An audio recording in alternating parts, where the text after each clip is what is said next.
Whoa! Welcome to the channel, ladies and gentlemen, and welcome, of course, to the round table. Now, this, I believe I tweeted out and I said it's going to be a chilled one. Currently, it's just me. So sorry if you're expecting someone other than me on my channel. But no, it is just going to be me. And I thought we would sit down and discuss Predator 5, a bit more chilled.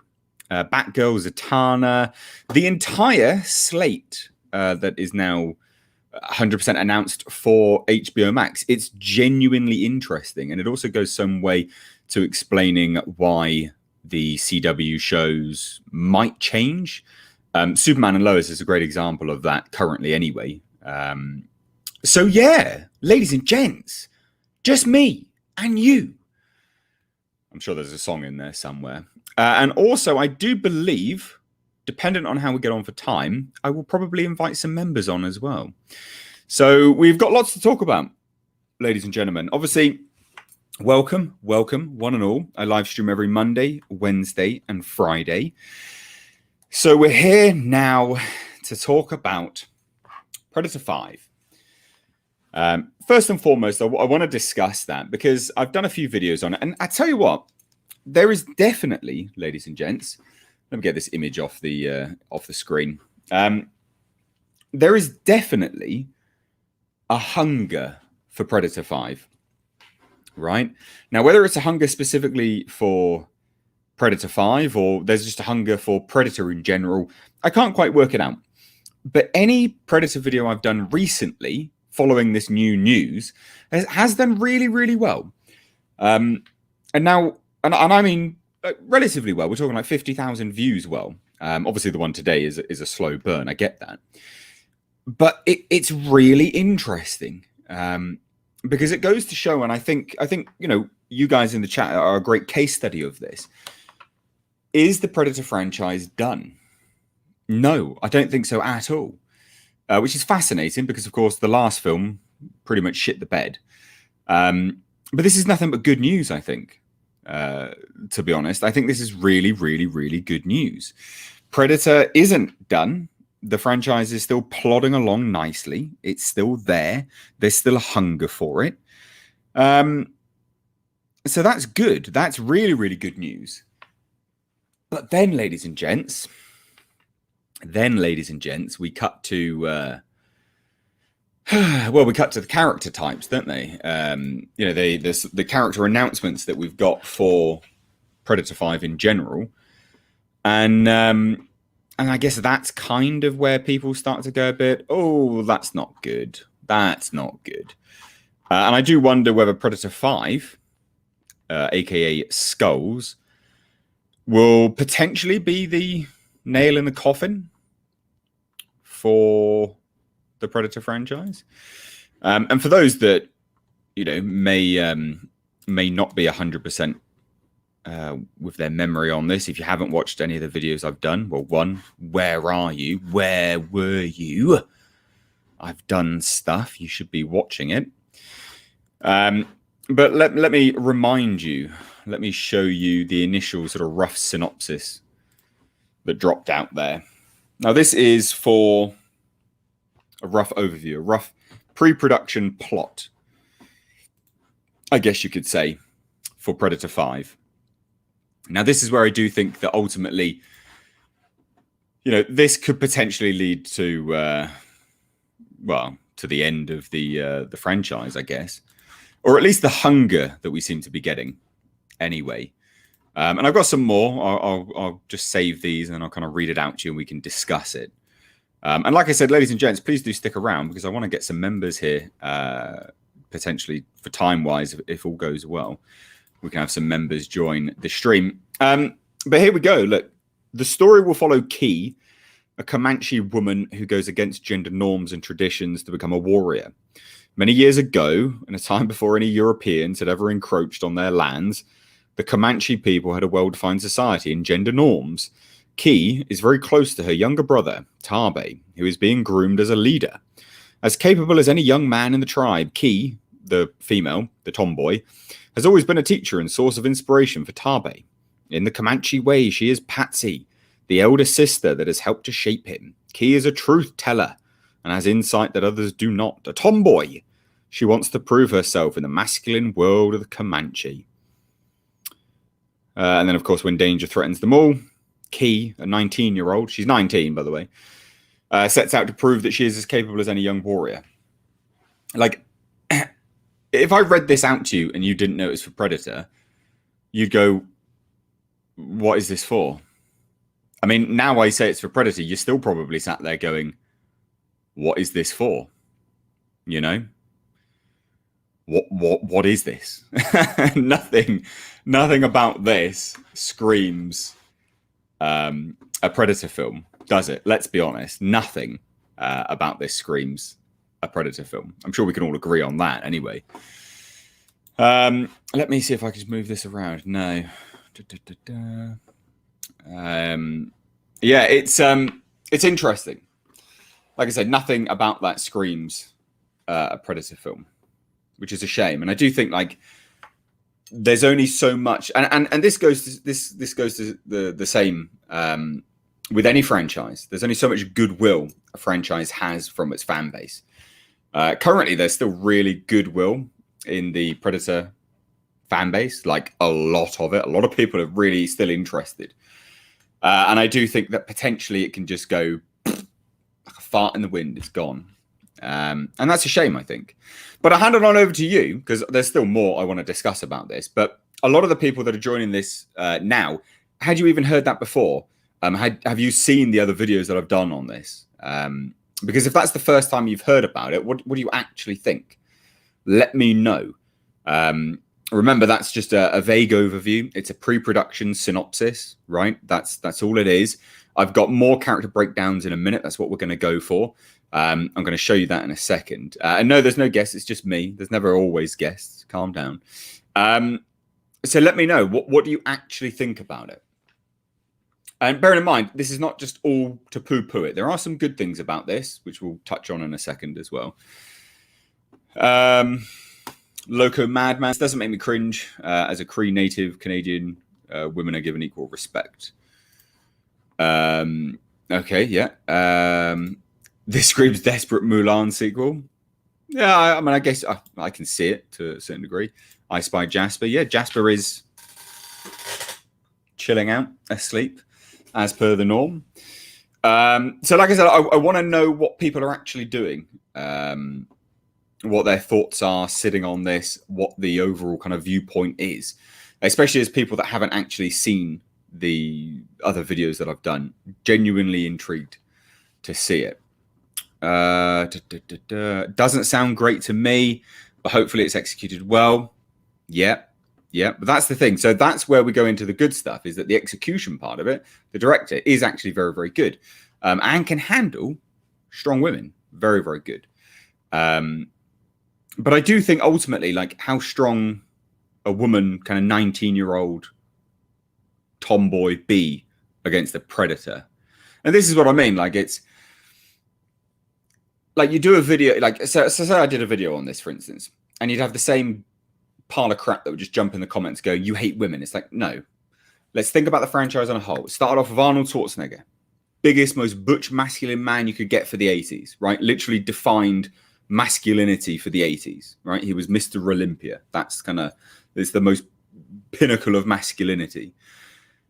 Predator, Arnold Schwarzenegger struggled against the Predator. So when you go from that and you start to go to the massive decline that is then a 19-year-old tomboy, there's no question in my mind that the 19-year-old tomboy wouldn't just get gutted like a fish.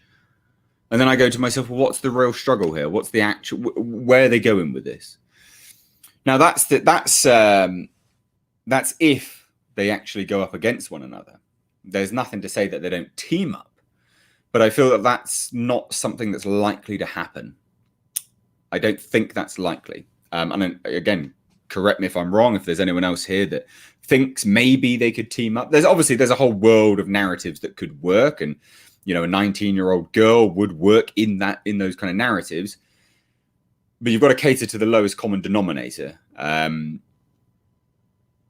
basically cater to idiots. And currently, idiots really like girl power, even when it doesn't make any goddamn sense. And I don't think this will make any sense. So I think that they'll cater to those idiots, which is a shame. I think it's a massive shame. John Davies says, the thing that throws me about the casting call, they want an 18-year-old lad to play down to 17, but they want a 15-year-old to play up to a 19-year-old girl. In fairness, that does actually make sense. Women, if you're looking at age ranges, men tend to look a little bit immature at a certain age, and women tend to look a little bit more mature at a certain age. So that does actually make sense. Which we'll take a look at in a minute as well. That's not too much of a stretch, in fairness. Genuinely, it's not, like in terms of how actors work and stuff like that. I don't think that's too much of a stretch. It's almost, I guess you could almost say it's offensive to women because it says that women look old quicker. You know, like when they're actually 19, they look older. So yeah, like again, it's just casting. That's how it works. So it's not a massive issue, to be fair. Mr.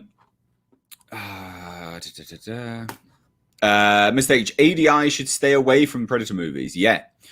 As KMB EFX did a good job bringing back the classic Predator design in Predators. Yes, they did. And that goes into the other negativity, which I spoke about in my video I released today, which we will get on to in a second, because I want to compare.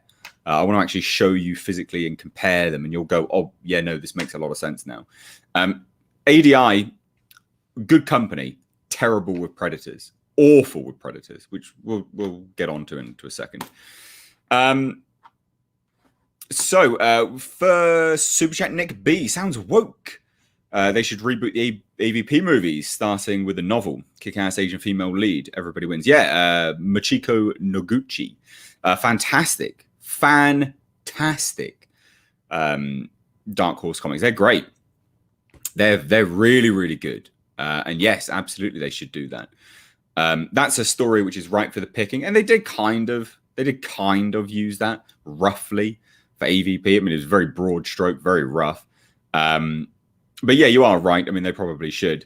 Ladies and gents, as well, if you want your answer deep dived, because it is just me, I can actually go into great detail currently when it is just me with no guests. If you want to do a super chat, please do. It helps support the channel, and it helps me notice your comment, and I will get to it. We will actually dive into it a little bit more and discuss it. Now, like I said, with regards to AVP, could they reboot it? Yeah, but currently you've got two properties that are basically cancer to one another. It's amazing that they even greenlit this new Predator film. It's amazing that they've even greenlit an Alien series currently. These things, like, they're really tentative on all of these things at the moment. So they're not going to just smash them together. That will come further down the line. But should they reboot AVP? Yeah, absolutely. Absolutely. Now, Fox actually had really good canon operators. They had like people who not controlled, but documented all the canon for the Alien, Predator, and then the AVP franchises, because they're not actually connected, like in terms of how Fox viewed it at the time anyway. They were very separate entities. It was very interesting how they did their canon, and maybe I'll do a video on that one day, because maybe that will be interesting to you all. But I can't see a reboot happening anytime soon, that's for sure. It's just not going to happen, which would be a shame. It is a shame, 100%. I'm a slasher fan personally, but what the F? Yeah. You know what would be really dumb if they use actors that have already been in Alien movies? Not likely, because it's about a Comanche tribe, but they may institute European colonists. Well, that's the thing. Like, I don't really know what they're going to be doing with that, to be fair. The whole mention of European colonizers in that synopsis is just, it doesn't, why have you mentioned it? It's not relevant, is it? Why is it relevant in the pre-production synopsis when it's not in the film? If it is in the film, then that's why it's mentioned, but it's not. So it doesn't make any goddamn sense. It's literally no idea. I don't understand it. It's very strange. Now, these are the other updates, again, because we've got a few people here who haven't seen any of these updates at all. And when I'm discussing all of this, I want to do the background first before I kind of move on and discuss bits and pieces pertaining to it all. Now, this, ladies and gents, is the casting call, I guess you could say. Now, this is where it's odd, I guess. Key female, 19 years old, Comanche. Her name Key literally means no in Comanche, so she's sassy as you like. And again, like the point is, ladies and gents, again, remember this is a Predator film. When I'm reading this out to you, think this is a Predator film. These are characters in a Predator film. That's what's important here. Remember, they're squandering, in my eyes anyway, they're squandering good faith. And I'm absolutely leading with the negative. I will get to the positive stuff because there are positives about this. But I'm leading with the negative because unfortunately that's predominantly what it is. And look, if you can look at this and say this is positive, then hey, more power to you. I'll tell you now, more power to you. But Key literally means no in Comanche. A name she's earned, right? So remember, it doesn't just mean no, but she's got this name because she's refused to do as she's told her entire life. I mean, good God. How is that? I mean, remember, this woman, this 19-year-old tomboy is going to go up against Predator. Predator, who Arnold Schwarzenegger struggled against and actually pretty much only won by chance. Yeah, all right then. Key is very close to her younger brother, Tabe, who is being groomed as a leader. As capable as any young man in the tribe, Key has always been a teacher and source of inspiration. In the Comanche way, she's Patsy, the elder sister that helped to shape him. So basically, she's the reason why he's so good. Key's a truth teller and has insight that others do not. Of course she does. Why wouldn't she? Tomboy. Again, why wouldn't she be a tomboy? She wants to prove herself in the masculine world of the Comanche. When danger threatens them all, Key sets out to prove that she is as capable as any young warrior. Of course. And then Tabe is an interesting one, right? Now, this is where I go, oh, well, I know what they're doing with the narrative here. So 17-year-old, and they're seeking 18 to play younger. Comanche, Tabe's name means sun, like the star in the sky, which lets you know the tribe's expectations for him. He's been groomed to be a chief one day, having relied on the counsel of his older sister, Key, his Patsy, for his entire life. Now, all of this is fine, right? So Tabe has just had a taste of success in one of his first big hunts, so he's bolshy. As he's coming home, as he's coming of age and fresh off of his first triumph, he feels that he's now a leader in charge and no longer needs Key, which causes the first rift in a very close relationship. So that says to me, like, he's going to have a hunt and then he's going to go out. He's probably going to die or, you know, get mortally wounded. Key's going to have to take over. You can just see where the narrative will go. Now, this is all negative, obviously, right? This is me absolutely being negative. And I've still got some more negativity here. I'm sorry. I am sorry. But I need to, need to need to show you this stuff because we talk about how the designs of the Predator worked and stuff like that, right? How they have developed over time, what they look like, whether they're good, whether they're bad. And one of them that's really important to take a look at is the crucified predator from Predators. Now, a lot of people don't like Predators. That's fine. Like, I accept that. Not really a big deal. Don't need to go into a debate about whether people like it or don't like it. Like, again, I appreciate some people just don't like it. That's not really a big deal. But we need to look at the design specifically. So the crucified predator is a really interesting one. And it pertains directly to the designing of the other predators moving forwards in the other films, because they were done by completely different companies, right? So if I'm looking at AVP Predator now, so Studio ADI, it's not 100% confirmed yet. It's really important to say that. Studio ADI, not 100% confirmed, but it's looking likely that Studio ADI are on board for this, right? Because of what they said. They've put out, we're looking for work. We're looking for people to hire. Now, Studio ADI are the guys behind this god-awful monstrosity. And it is a god-awful monstrosity. It's absolutely not very good. The mouth doesn't close. It's not sunken in properly. Remember, it was supposed to be pussy face, right? That's basically what it is. That's supposedly what the Predator's face is supposed to look like. It's supposed to look all weird and basically like a pussy face. Like, I know it sounds dumb, but that is what it's supposed to be. This design is atrocious, and they're back on board. And I look at this, and then we compare to stuff like this. These people are great. Get these people back. They nailed it. Simplistic mouth, simplistic design, and then this. What's going on with the upper mandible, man? Better. What's going on with this? Nah. Hate it. Negative. Not good. And that's Studio ADI. And like, they're good with other things. They don't know how to do Predators. They make them too bulky and like weird little bodybuilders running around in AVP. And then the mouths are all over the place. It's just awful. Terrible. And I've left a link to a video in the description box by a friend of the channel, Caudry FX. Great video. Explains it perfectly. Why Studio ADI are not good with Predator design. Terrible. But let me wait. I need to get to some super chats here. Comrade Commissar Yuri, still think your pitch for a Predator movie would be really good, Mr. H. And where's Sir Jasper of House H? He's right behind me. For those that don't know, I did do a pitch for a Predator movie ages and ages and ages ago, a long time ago now.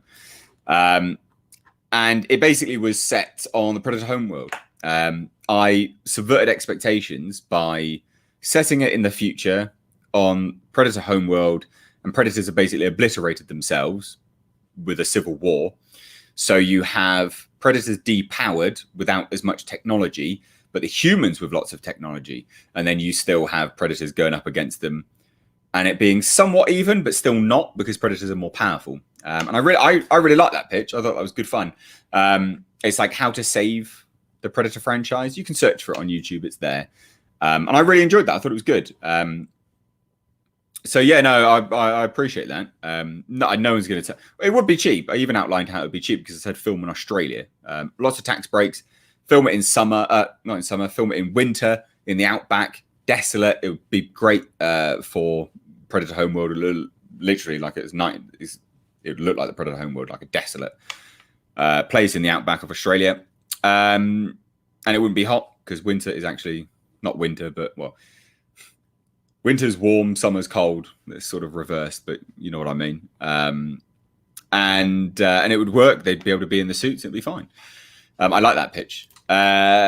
Striker KNHO30, $2. Thanks so much. I assume YouTube has deleted your comment, so sorry about that. The Hunt AVP script from 1991 is far superior to any of the films.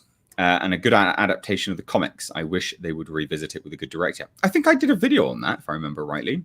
And yeah, you're right. Like, yeah, absolutely. I just can't see. I don't think we're going to get it, unfortunately. I just don't think we're going to get it. Like, we're not blessed anymore with good writers that understand these properties. It's a shame. It's a massive shame. Now, let me just scroll down because I'm way behind on the chat. Again, this is why it's important if you do want your point raised real quick, do a super chat because I get very behind when I'm trying to go into detail about certain bits and pieces of the topics. The chat does kind of flow away from me. So not only does it help support the channel, but it gets your point addressed much quicker. So let's go back to it, ladies and gents. Let's go back to it, right? These Predators. Let me get a few other pictures of what they did wrong with these Predator designs. I'm just going to zoom in here because goddamn, like here's a better example. So here's a much better example. So you've got the jaw stretched open here, right, on the crucified Predator, done by not by Studio ADI, completely different company. Right. Notice how wide it goes and how big and long the mandibles are. Right. And these things are important in a Predator design because it shows fundamentally whether an effects company understands the Predator design or not. And they overcomplicate it with extra animatronics. So look at this. And then, god damn, what happened here? What is that by comparison? Like, Studio ADI are not good for Predator designs. They're really not. They don't know how to control themselves. They're like, bigger's better. Just get the face right out there. No, mate. Stop it. What are you doing? Like, seriously, what are you doing? Terrible. Awful. Like, it really is. Dear, oh dear. Now, one of the main issues with the crucified predator is I don't think its face... this is as small as its face sort of closed in with the mandibles. And I want to show you the jungle hunter predator from Predator 1, just to compare it directly. Because remember, that's an iconic design for a reason. It's iconic for a reason. They sort of tucked it in. The mandibles tucked in nicely. It all looked pretty decent. Although this one, it looks a bit wang-eyed in this one, to be fair. However, so this is the original Jungle Hunter design. Obviously, looking a little bit boss-eyed there. You know, not gonna, we've got to address that. Little bit boss-eyed, right? But it is closed enough. It's closed enough. The flaps fold in on themselves. Looks all right, like it's, you know, this is the iconic design. Super dumb up close like that. And then this is the crucified predator. Doesn't fully close, doesn't fully get there, but it is, oh god damn, it's much better than this piece of crap. It doesn't even close. Doesn't even close. This is Studio ADI. Awful. Awful. So look, I'm going off on one, of course, about predator designs, but it's important. It really is, because people go to Studio ADI just for reasons, but they keep overworking the mandible structure, like massively overworking the mandible structure. And it's not only that either, it's that they had some cool designs with some of the Predator technology and stuff, but the suits were too big and bulky for Predator. The AVP ones were way too big and bulky. And then the whole, just the weird, like it just comes out of here. It's like, it's too much. Awful. And this all goes, like I say, it's compounding the kind of goodwill that the Predator fan base has. It's squandering it, you know? If people are raising these things, well, you should listen to it.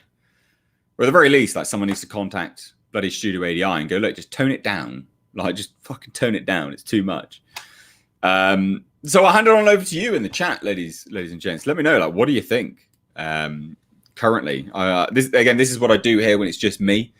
I'll rant about a little topic for a little bit. I'll come back. I'll address the chat, see if there's any super chats to address immediately, and then sort of go from there. Bob Sav says off-putting is a good term for it. Yeah, it is. Yeah, I will agree with that. There.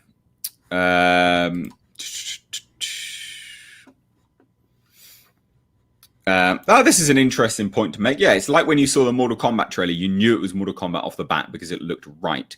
Yeah, I guess you could say, yeah. Yeah, I mean, like the Predator design is so iconic anyway, so like you're going to know it's Predator, but you're going to look at it and go, oof, that's not the same. That's a bit, it's too different. Like it's same, but then you look at certain bits, you're like, well, what is that by comparison? Very odd. Very, very odd. Mr. H Reviews, I've said this before, but I would love a Predator TV series where each episode features a different Predator's hunt taking place in different parts of history and even on other planets. The thing is, and this is why I don't think they'll ever do it, is that with respect to something like that, is you'll have the Predators, like you'll have to have the Predators win. Because if they die every single time, like where's the struggle and strife? Like especially if it's, say it's an hour-long episode, for instance, right? You're never going to truly get to grips with the Predator as a physical prowess versus a man. Or in Predator 5's take, a 19-year-old tomboy. So that they're either going to have to brutally murder people left, right, and center, or they're going to have to be brutally murdered pretty quickly. So I can't see it ever working, sadly. I just don't think it would ever work, to be fair. Which is a massive shame. This is an interesting question, an interesting point, should I say. Why not make it like Mel Gibson's Apocalypto with the realism? Have a Comanche chief go after the Predator. What do you think? I mean, yes and no. They'd be torn apart, though, anyway. wouldn't they? They would still be torn apart. Like, remember, you got to remember, Arnold Schwarzenegger, 80s, pinnacle of masculinity, struggled against the Predator, right? Only just won out of like sheer luck almost at the end. Like, it's not, it's yeah, you can't have just a Comanche chief go up against the Predator. It doesn't work. Everything from there is a downgrade. You have to nerf the Predator in some way or another. Yeah, unless you explain it away narratively speaking, but that becomes difficult to do. So, yeah. Ellie Moses, she's not Native American, won't be allowed to play it. That's how this has gone now. What was that? Isabella Mona should be a good suit for Key. Yeah, I guess so. He didn't even know what he was fighting. Yeah, exactly. Literally no idea. No idea at all. Just make a film about predators and how they build the ships. I don't think that would do very well. I'm not going to lie. Don't think that would do very, very well. But all right, I see you. Thought the jungle was coming alive. Yeah, well, yeah, exactly. Everyone was like, what the hell is this? What's going on? Didn't believe it. No idea what was going on. Yeah. So we're dealing with a lot of the negative stuff, and there is a lot of negative. Positive stuff. The director, Dan Trachtenberg, or Trachtenberg, however you say his name. He's good. He is good. So, 10 Cloverfield Lane. A lot of people dislike it, right? I get it. Hold. Wait. Let me explain. So, a lot of people dislike 10 Cloverfield Lane. But I don't think you would dislike it generally. Whenever I look at 10 Cloverfield Lane and the people that don't like it, I don't see the comments being about Mary Elizabeth Winstead. You're not saying she's shit, she's too strong, it's woke. Right? Most people hate it because it gets to the end and then weird aliens turn up and they're like, what the hell is this? What's going on? That's normally people's complaint about it. And I'm not saying it's universally, but I'm just saying from what I know, the majority of that tends to be what it is. So Dan Trachtenberg was very good at directing a strong female character that didn't irk anyone. And that's important, right? Because you can have strong female characters. It's really not a big deal at all. No problem. But she didn't irk anyone. You didn't look at her and like she was in very real trouble at certain parts. Like her life was in danger. You got a sense that she could die in moments or something was going to happen. You know, you got a sense of risk to these characters. And that's what's important when you're dealing, with anyone, quite frankly, but especially now, given the current climate, with strong female characters, unless you want to be called, Mary Sue and woke and all these kind of things. So he's very good, but narratively speaking, unless it's wrote appropriately, I don't think there's any way he can direct around it. So he's very good, but then on the flip side of that, the main problem is that you're dealing with a 19-year-old tomboy going up against a fucking predator. I just don't see that going down in a way that makes sense. I just don't. But we got some super chats coming in, so let me address them first. I didn't think the predator facial features were that important, e.g. human facial features. They're all different, but the structure is the same, one of two. Can you only do a certain amount on this? I didn't realize. Let me have a look. We all have the same general features, but some of us have longer noses or large lips, pointed or rounded ears. I just assumed that each predator have the same general features, but with variations like humans and all other animal species have. So you say that, and that's right, but there's no reason why all of Studio ADI's mandibles on predators stretch out like a massive plastic bag. They should all be able to fold in on themselves. You've got to think like form over function, right? So, function over form, should I say? Like, let's look at this, right? What is stopping? Like, that's going to be so uncomfortable for the predator. Like, this is predator mouth talk right now. But from a design point of view, right? Let's look at the mouth. The mandibles should be covering the mouth because there's no lips on the mouth. He's just going to be dribbling all the time. Right? Like there's function, like But biologically, there's no reason why this would be the way it's developed. There's just not. And so then when we look at this, very clearly, the mandibles come in to cover the mouth for a reason. Like I look at that and I go, oh, there's a biological reason why that happens. It makes sense to me. You know, and even as well, in fairness, even this still covers the mouth up. Yeah, it still needs to be closed a little bit more, but it still covers the mouth up, right? This is the mouth closed on Studio ADI's Predators. It's fucking atrocious. It's awful. There is no reason why it should be as wide as that. There's just no reason. LM, Philip Schofield is key. I can see it, LM. I can see it. But hopefully that makes more sense. Is that, yes, there should be like variations, you know, a bigger brow, maybe some different, they almost have quills that run through, you know, their skull above their dreadlocks. You know, all those quills could be shaped differently, different size, again, roughly.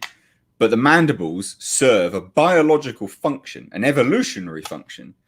And Studio ADI just don't get it right. They just don't get it right. Awful. Awful. So that is, I guess, the main point I'm trying to make here, is that mandible structure serves a purpose. And the way that they depict it, it doesn't. It doesn't. Yeah. Open-mouthed makes it seem like the predator is roaring all the time. Yeah, exactly. He looks like, I don't know what this guy's doing here. But when he does roar, what is that? So bad. So bad. So yeah, so like I say, from like a biological reason, needs to be closed. But like I say, Dan Trachtenberg is a good, positive part of Predator 5. As long as it's written well. As long as it's written well. He can handle strong females. He absolutely can. What do you guys think of 10 Cloverfield Lane? Let me know, because I've missed some of that because we had some super chats drop in. I'll try and scroll back up. Trachtenberg also directed the pilot episode of The Boys. Well, there you go. There you go.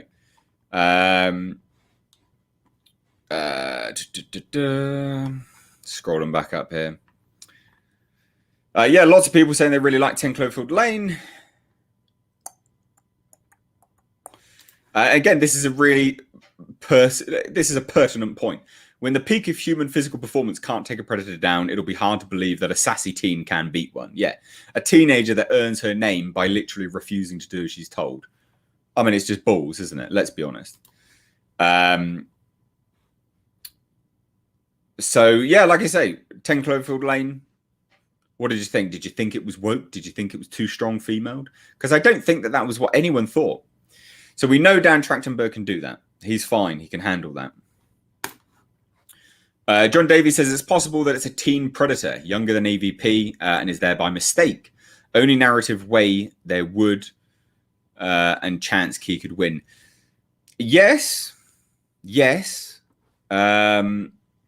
I agree to a certain degree. I agree, but then I look at it and I go, right, well, squeaky chair.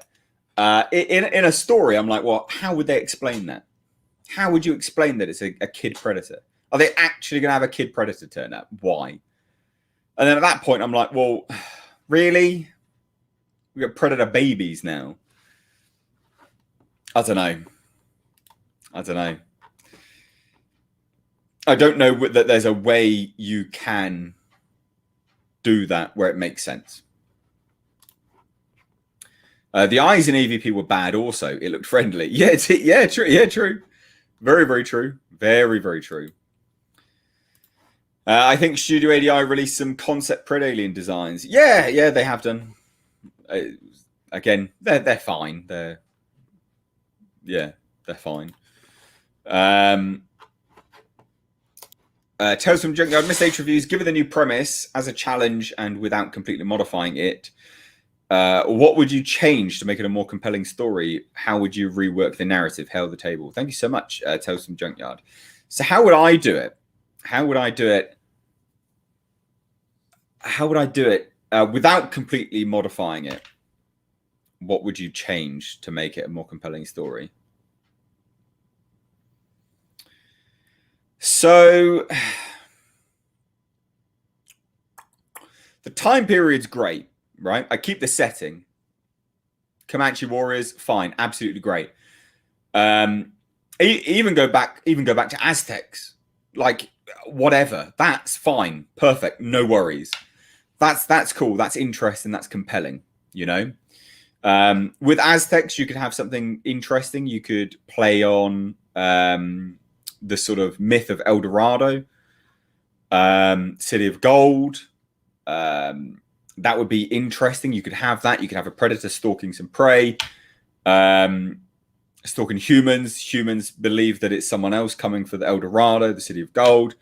Then they realize it's an alien. There's certain bits you could do with that as a setting. Comanches as a setting works. But I can't see how they wouldn't just be destroyed. Difficult. How would I rework it without completely changing it? I'd lose the 19-year-old girl. For sure. 19-year-old girl, no. Pointless. You could have the chieftain's wife. I could believe 20, mid-20s. Because I'm also thinking, like, don't really live that long. Back then, like, ages were, life expectancy was quite low. So late 20s, I guess, chieftain's wife, something like that. If you have to have a strong female, I do late 20s, early 30s, chieftain's wife. Not someone that's sassy, gets their name because they refuse to do stuff. That's pointless. Why do I care about this character? Because she just sounds like a bitch. Like, that's not important. The fact that she's called Key because she refuses to do as she's told. I don't care about this person. She sounds like an arsehole. But a chieftain's wife, have it as the chief gets killed in on a hunt by someone hunting them. That's compelling. Comes back. You could have some sort of interpersonal struggle going on in the tribe. Or we'll go out and save it. Or no, I'm still technically in charge because I'm the chieftain's wife. No, not anymore. Well, what if I go out and do this? I don't know, something like that. I don't know Comanche tradition, so it's difficult for me to work it into that. But that's still, I'd say that's still better. I don't know. What do you guys think? Ultimately, what do you guys think?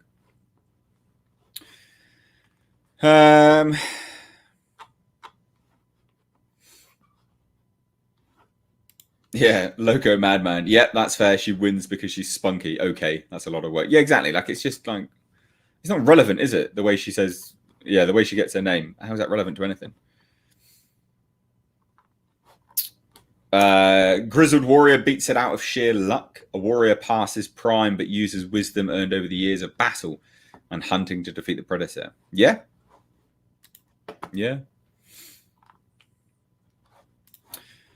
It's going to be interesting since Disney making an Alien TV series based on Earth, so rewriting the Alien franchise. Yeah, but that's already breaking canon. So how they will change the Predator origins with this movie is a wonder. Yeah, well, that's the thing. We don't know. That's the other thing. Who knows at this point in time? It's very interesting to see how it goes. We'll have to see. They do like to change stuff. Disney are big fans of changing lore and canon. Not the best to do with this kind of stuff, though. In fairness, not the best to do, because it's a small fan base, but they know their stuff. They absolutely know their stuff. What did I get auto played into? A live stream, by the sounds of it, dude. I didn't know you get auto played into live streams, but apparently that is what has happened. Have the Predator help the young girl from gangs? The Predator feels protective and trains her. The Predator is also hunting her tribesmen. Confliction. A Predator wouldn't just help a random girl. That's not what they do. It wouldn't make any sense. You have to keep it in the law you have to keep it into the law. Like, the young girl would have to prove herself to the Predator. That's what's important to them. It's all about honor, code, proving themselves.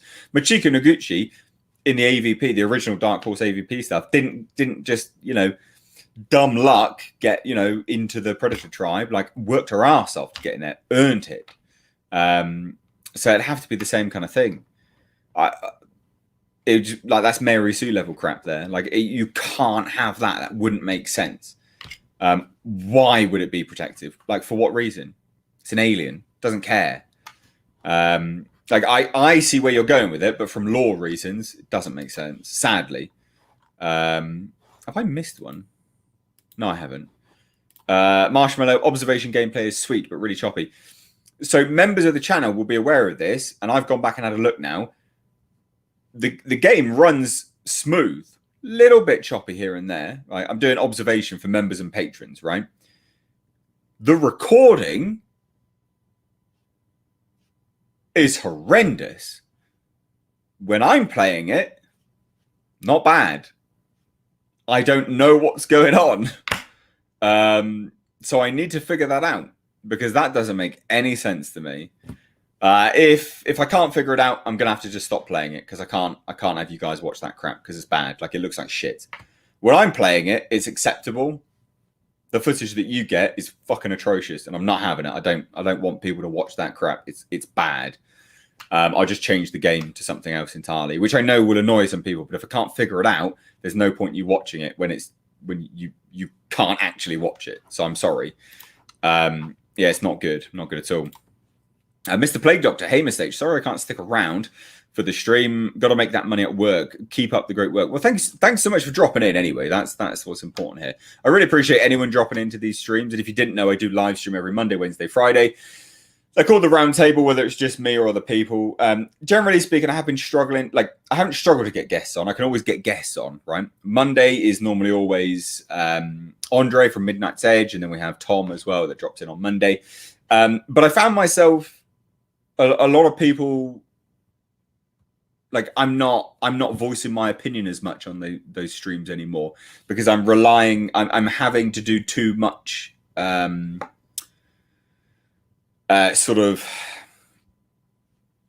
controlling it too much, and I have to direct it because to get conversational flow, you have to direct stuff, you have to push the conversation in certain ways, I have to address the chat, and I've got to balance quite a lot there. So it's fine on a Monday, but I was having them in on Wednesday and Friday as well. And you guys are not interacting with me nearly as much as you should do. And I feel that there was a bit of a conflict there. Not conflict with them, not at all, but conflict with you guys getting what you want out of these streams. And at the end of the day, this is my channel. I am streaming. And I think realistically, we should save getting guests on for very special things, Monday, having the Midnight's Edge crew, fine, perfect, absolutely no worries. But I think Wednesday and Thursdays, do these, have a topic, cover it all, interact with you guys. You guys can interact with me, really get your points down. I can address some really deep dive points. Because as I'm sure you can tell here right now, I'm diving into things a hell of a lot more than I would normally. Because when it is just me, I can, because I don't have to, I'm not dealing with everyone else and then answering a question as well. It flows better in that way. And then, like I said on the last stream on Wednesday, is that it will probably invite members on as well to talk about the topics that we cover when I finish covering the topics.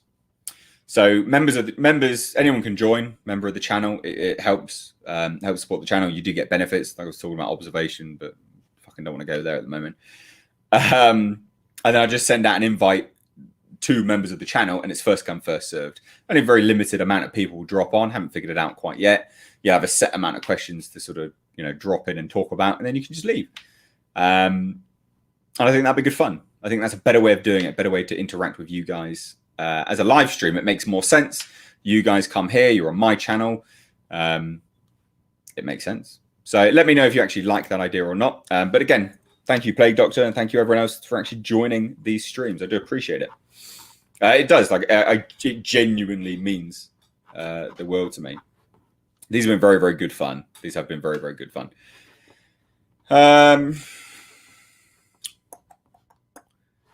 Also, Midnight's Edge stream morning, noon and night every day, I think. No, they only stream Monday, Wednesday, Fridays. They stream at 5 p.m. GMT. I enjoy the way you do your channel. Ellie, etc. are fab guests. Yeah, they're good guests. Again, hopefully I've explained it though. It does make sense to do it in this way. Isn't there cave paintings somewhere in the world that depict visitors from other worlds wearing space helmets? I don't know. I actually don't know. Let me show me an image. I honestly don't know. These streams are great. Always such interesting topic. Oh, thanks so much. Appreciate it.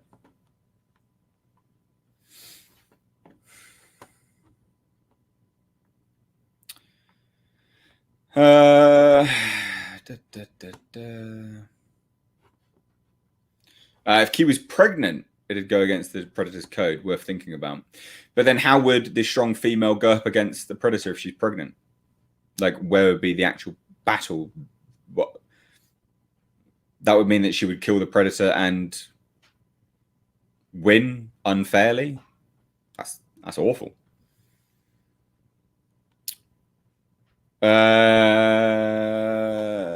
John Davies, weren't you already a member? What's going on there, mate? I'm not trying to call you out. I'm just really surprised because it looked like you were already a member on this stream. So I'm a bit confused with that, dude. Let me know what you think. Let me know what's going on. I'm super confused with that. That's really confused me. The bants are strong in this stream. Oh, epic bants. Gotta love it.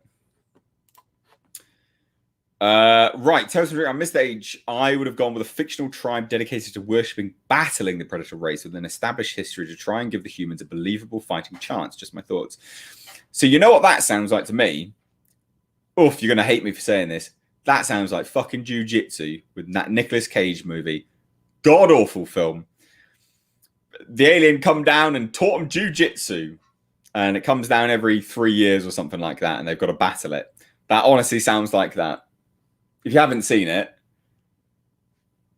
I can't. I can sort of recommend it on a. It's so bad. It's mildly funny, but it's god awful. It looks awful.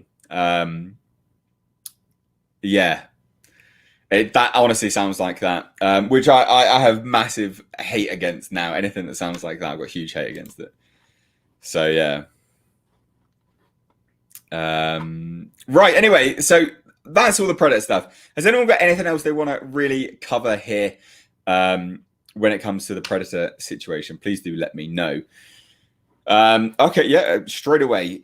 We've even got a delay, so there might be more dropping on. What are your thoughts on the Predator actually being called a Predator in The Predator? I personally don't like it. I like Predator being a name that only us fans in the world called it. Yeah, I mean, I would really love a way for them to get the official canon squeaky chair name in there, Yautja.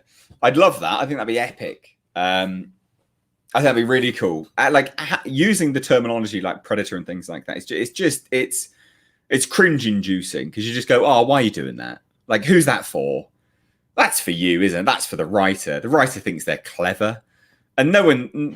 You're not clever when you do that. That's not good. It's not smart. I tell you what's really promising about this Comanche Warrior Predator film, though, Predator 5, is that they're never going to be able to say get to the chopper. Oh, no. Never going to be able to say any of that. Can't do them dumbass lines. It's not going to be in it. So that's good. But yeah, no. I completely agree, man. I completely agree. It should be a name that only fans, obviously it's the name of the franchise, but it shouldn't be what they call them in the franchise. That's bad. It's real bad. Not good. Not good at all. Dear, get to the canoe. Yeah, I can see that. I can see them doing something like that. That would be funny. Let me just scroll back up briefly.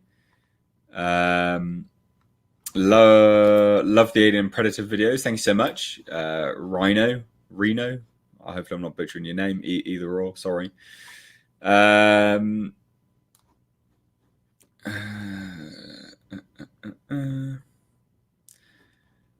Yeah, so that's interesting, isn't it? Why do people say congratulations to Games Workshop destroying Astartes? So I had my Patreons, $50 or more patrons get an hour Skype session a month, and I sat down and discussed it with a really big Warhammer fan, And we were talking about it, and I just said, like, it's going to be interesting because he's no longer uploading to his YouTube channel. It's obviously going to go to a proprietary Games Workshop thing. And I think ultimately it's going to lead to... The thing is, people were fans of Astartes. They weren't fans of Games Workshop. A lot of people that really like Warhammer are not fans of Games Workshop anymore because they've been treating their fans like shit. So this is Games Workshop being strategic and trying to get new fans on side. But also, it's really bad is because it's going to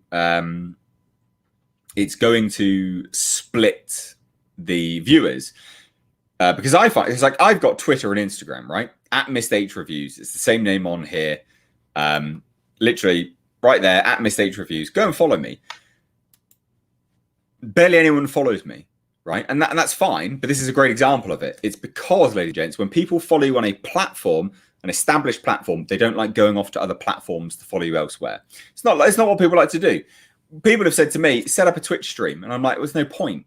Because I would announce it and barely anyone would go over there because the audience and the fan base are here. This is where they consume the content. So when I say I've got Twitter and Instagram, barely anyone gives a shit. And that's acceptable. That's fine. Because that's what happens. And this is unfortunate what Games Workshop are going to be doing with Astartes, is that they're going to send him off over to a proprietary platform that they make. He's not going to upload to his YouTube channel anymore, probably not even on YouTube anymore, because they're going to want people to go over to an app, I would imagine. Not going to get millions of views. It's just not. Because I'm not going to review a video and go, definitely go download this app. Fuck that. Like, you're going to split the audience. The views will be tiny. So they really missed a trick there, I think. They really missed the trick. Steven Seagal versus the Predator. Brilliant. I would pay to watch that. I would absolutely pay to watch that. Officially canon squeaky chair. I'm taking that. Mate, this is this squeaky chair is epic. It's not. It really hurts my back. Yeah, I do want a Predator to win. I do. I think, like, we know that Predators are always going to die at the end, so they have to win at some point. If they don't, I'm bored. Like, I know what the outcome is, and that's shit. At the end of the day, it's crap. Always knowing the outcome of a film, because they literally go step by step, beat for beat, the same from everyone in the franchise. That's not good. Not good. Not good at all. So anyway, that covers Predator. Unless anyone has anything really, really specific they want to say, let me know. Let me know, ladies and gents. On Predator, we can go back to it, during this, but I want to move the topic on a little bit. I want to talk about HBO Max, DC, and things like that. But please don't just, drop off the stream. We're not going to if you want to talk about it, we can divert the stream back to Predator. Absolutely. I'm happy to do it. Am I sitting on a mouse? I am not. I've got Bird Boy here as well. Epic. Member of the channel. Napoleon Dynamite versus Predator. Yes. Yeah. Predator versus Mr. H. I die like a bitch, I think, to be fair. I'm not going to say I'm going to go up and win up against a bloody 7-8 foot massive bloody alien monster. Like, Christ, no way. What was this? Any news on the rumor of Justice League 2 and 3 directed by Zack? That is hopeful rumors at this point. Don't see anything into it past that yet. So it's important to know is that this is always a potential, right? It's always a potential unless Zack says no. It's always a potential because a studio is a business. So if it earns money or it makes a lot of hype and people really like it and there's lots of goodwill from it, then they'll go, yeah, sure, all right, come back then. That's always the case with anything. Which coincidentally goes into the Predator stuff, because when we talk about Predator, it's like, well, I didn't make any money. Why have they greenlit this? Doesn't make any sense. But this is why it's a surprise. But with Justice League, if it does well, the Snyder one, which I don't see how it's going to make any money, but whatever, HBO Max, it might make some money. Yeah, sure. Like of course, because they'll go, hey Zack, do you want to continue it then? And he'll go, yay or no. So if he says no, then obviously not. But if he says yes, then yes, of course. It's always on the table. Money always talks with these things. And that's why when someone says, use your, talk with your wallet, that genuinely matters. Also, we had a question earlier, was about when my film releases. It releases April 3rd, ladies and gents. I do need to do another video on that because a lot of people seem very confused when it's releasing. I've done a long video explaining it all. It releases April 3rd. Here on the channel, it would be premiered, so I'll kind of watch it along live with you if I'm brave enough, because you might hate it. Inevitable that someone will, of course.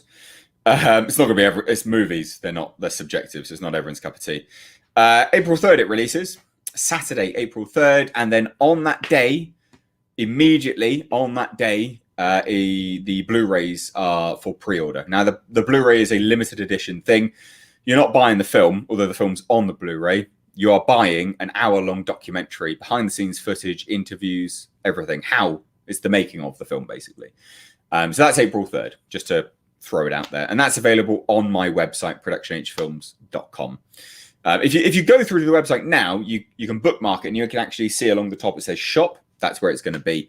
It's all handled through Wix e-commerce, so very reliable, very trustworthy, very good. On Trustpilot, it's rated higher than Indiegogo and Kickstarter. So for anyone that wants safety, there you go. It's 100% safe. As safe as it can be buying online, but it's very safe. So there you go. Pizza or Chinese, mate? Serious question here. All right. Oh, serious. Pizza or Chinese? Ooh. You can't beat a good pizza or a calzone. Can't ever beat a good pizza or a calzone. I tell you what, though. Chinese. I do like a good Chinese, but I do feel like Chinese. Typically, the thought of the taste is better than it actually is normally, depending on where you go, of course. Pizza, you know what you're getting with pizza. So unless you got a good Chinese, it's pizza. There you go. All right. Anyway, these questions. This is important stuff. I love it. I see this again. This is one of the other reasons why I like these chilled out live streams. Some of the stuff you guys say are great. Can I get you to sing me happy birthday on April 3rd? Maybe. I don't know. I don't know how I would do that anyway. I'm not going to upload a video saying happy birthday. So how I would do that, I am not sure. Potentially. Right, ladies and gents, now let's move on just briefly. Again, you can divert the conversation back to Predator. I'm happy to talk about it again. I know a lot of people would have joined because of that, but we need to talk about Batgirl, Zatanna, and the rest of the HBO Max roundout. So this was at the AT&T investors presentation. They released this. Now, this is everything coming to HBO Max. And I actually found this really, really interesting. Genuinely interesting. So, looking on here. Now, first things first, obviously there's a lot of stuff on here that we can get to that's new, right? There's a lot of new stuff on here. But I want to touch on, first and foremost, the stuff which isn't new, right? Like Superman and Lois, Batwoman, Supergirl, for instance, The Flash. Now, these are all CW shows. Now, why is this important, ladies and gents? Well, I've been reviewing Superman and Lois, right? Like, I've been reviewing it, and I've been like, this is actually really good. What's going on? And we've now figured out why. Why is it really good? Well, it's because HBO Max are behind Superman and Lois. They are the ones that are deciding stuff primarily. And this is one of the first shows that is handled in that way between HBO Max and CW. So this is how it's going to happen from now on, is that you'll get the CW shows will actually be appearing on HBO Max first, or this is how I understand it anyway. They'll be appearing on HBO Max first and then going to the CW. That's how they're doing it. And that's why they've been increasing the quality of Superman and Lois. Because, of course, when they take it to HBO Max, they're going to want people to pay for it. Because why else? reasons. So, of course, we may see, obviously highly unlikely, an improvement in the other CW shows, but it's not likely.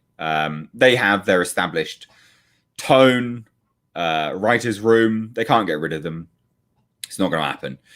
But then let's look at the other things. Oh, squeaky chair. Let's look at the other things. So Black Adam, we knew that anyway. That was, of course, going to be coming to HBO Max. Harley Quinn.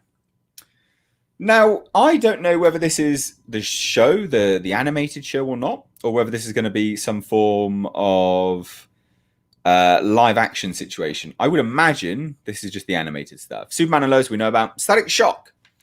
Now, I really like Static Shock. I really liked the original Static Shock cartoon. I think the character's great. I think the low-level superhero fights are great. I just think the character's cool. I'm happy to see a Static Shock.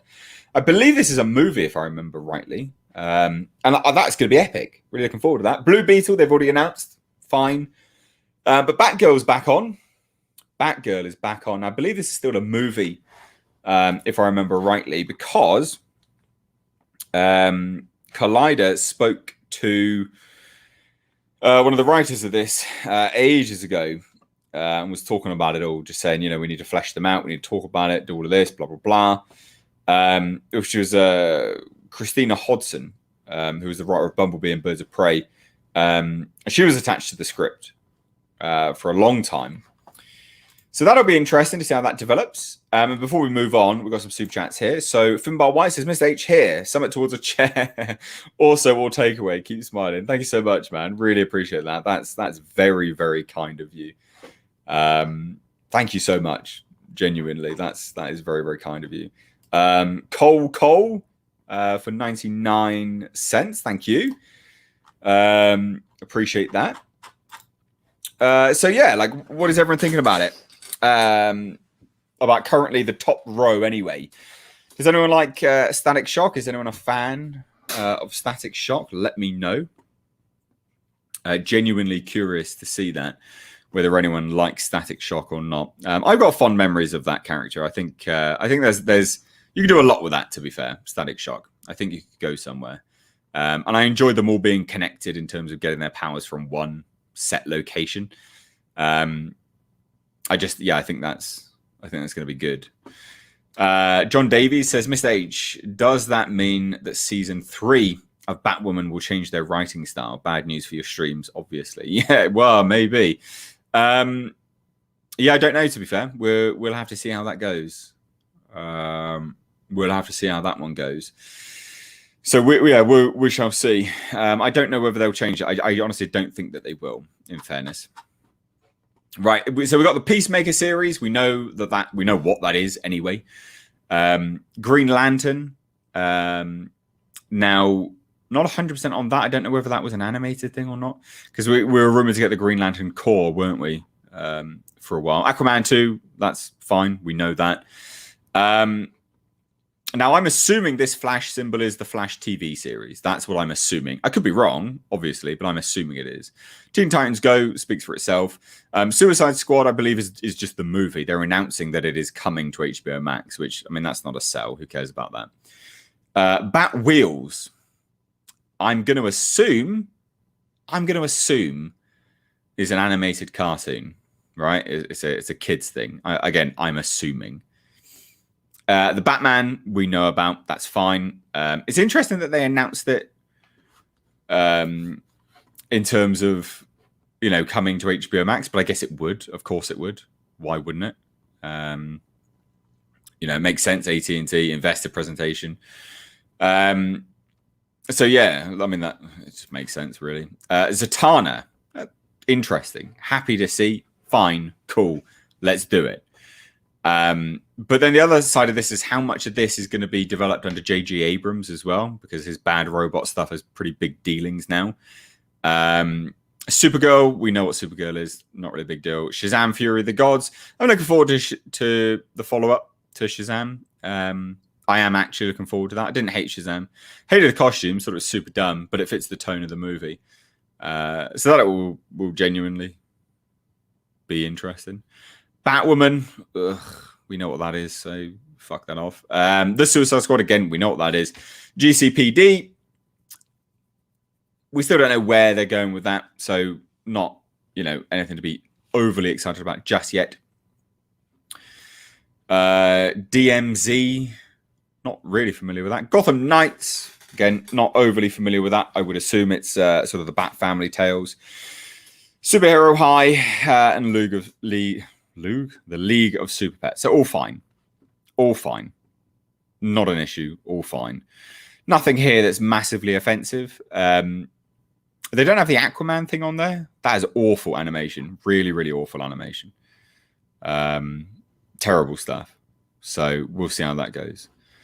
How much of a fan are you of Mortal Kombat? I like it.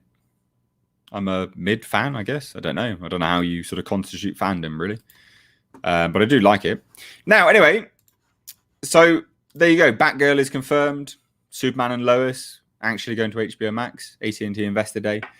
But that sort of explains where they're going with it all and why it's actually much better than it used to be in terms of it being a CW show. Anyway, but it'll be interesting, I think, realistically, how much of their DC shows they decide to take off and take away from the CW, predominantly with how they handle the production and things. So, yeah, not much else to say on that as a key topic there. Bird Boy, you're right. Yeah, half of this was already met and another half could be crap due to bad JJ Robot. That's the thing. We don't know how much he's handling with some of this stuff. So, yeah. Noble Aero says add more likes. Yes, please do. Please do hit that thumbs up button. Ladies and gents, would really appreciate that. And that was it really for that as a main topic. To be fair, it was just to discuss and see exactly what was going on with that. Now, some of them are films, but they will inevitably come to HBO Max, and then a lot of them are TV projects. It's really important to note that obviously it's film and TV, but when it's an AT&T Investor Day, they're still going to be taking it to HBO Max as well. It makes a lot of sense that they're going to be doing that. There's no reason why they wouldn't. It's HBO Max. It's there. It's ready to go. Of course they would.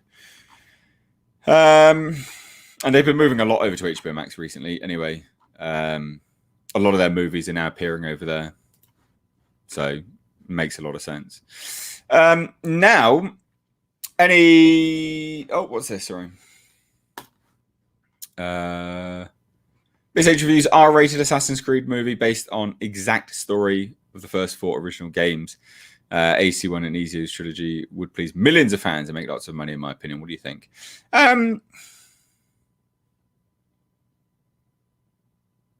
Not now. I don't think now it would. I don't think you'll get a studio to sign on to do it, and then I don't think the public will be able to separate the Assassin's Creed film with this. If that makes sense. I don't think they'll be able to separate it. I could be wrong, but I don't think so. So, yeah. Am I going to break them down? I sort of did when I was discussing it in the video. I shared them. I spoke about them. I revealed what I could see. There wasn't much else to break down, really. And I'm actually tempted to stop watching the Mortal Kombat trailers now. Although I will say this, I'll tell you what, ladies and gents, Mortal Kombat's being better than Godzilla vs. Kong. Godzilla vs. Kong will release like 20 bloody TV spots, all with brand new footage, brand new themes, all 100% new. Mortal Kombat will release 4 new TV spots, all using the same footage, basically. Love it. They're nailing that. That's how you do marketing. That's how you do marketing. So I'm not super concerned that they're gonna destroy the hype that they create from this kind of stuff by revealing too much, because we've seen a little bit more footage, but then in every TV spot it was basically the same. So, but they do need to tone it down. Just stop it.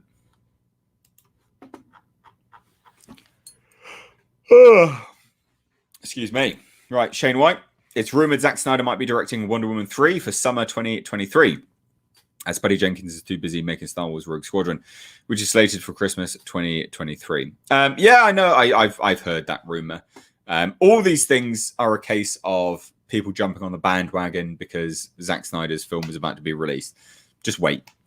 Just wait for the reaction. Because I tell you what, no matter what any of these rumors say, if it comes out and people go, it's fucking trash, he's not going to be doing anything. That will be speaking volumes. So we just need to wait and see. I'm not saying it's going to be trash, by the way. I'm just saying, like, you need to wait for the response. He got it made because people wanted it made. Absolutely. But we'll see from there whether those voices are strong enough and loud enough to cause him to be signed on further forwards. So, yeah. The get over here line in broken Japanese is so cringy. They changed it. I swear they changed it. It's a bit deeper. I like it. I think it's good. I can see why you think it's probably a bit cringy, but I thought it was. I thought they changed it. Sounded like they changed it to me. It was good. I actually quite liked it. And Cabal or Cabal being in it was better as well. Or Cable. I thought that was quite cool. Actually properly in it, so that's good. Enjoyed it, yeah. Charlie Hutchings, do you think we'll ever get a proper sequel to Alien Isolation? No, and that sucks. I don't think we'll ever get one, and that is a real shame. Like that sucks a lot. It's not good. I'd love to see a sequel to that game. That game's fantastic. Yeah, not cool. They cleared up the get over here. Yeah, that's what I thought. I swear they did.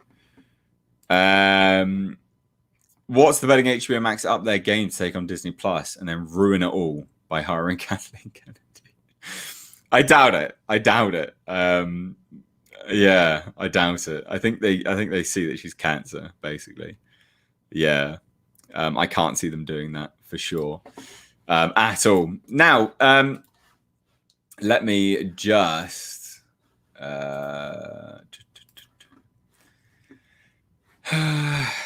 community.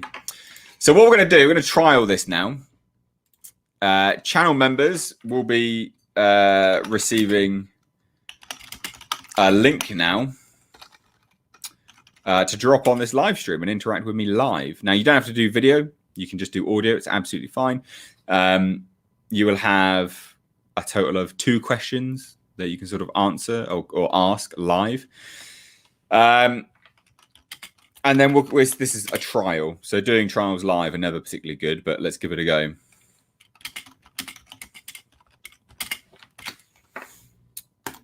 So we will see. Head on over right now, members of the channel. If you want to become a member, you can. But it's in the community tab, ladies and gents. First come, first served. I know it's first come, first served because you literally line up backstage on this streaming platform. You don't have to. You don't have to join, but I just thought this would be an interesting way of developing these streams a little bit further and sort of interacting with you guys a little bit more, a little bit differently. I will say this as well. I don't think I need to say this, but it's really important too. People jumping on here to interact with me live, don't shit talk them. Real cunty thing to do.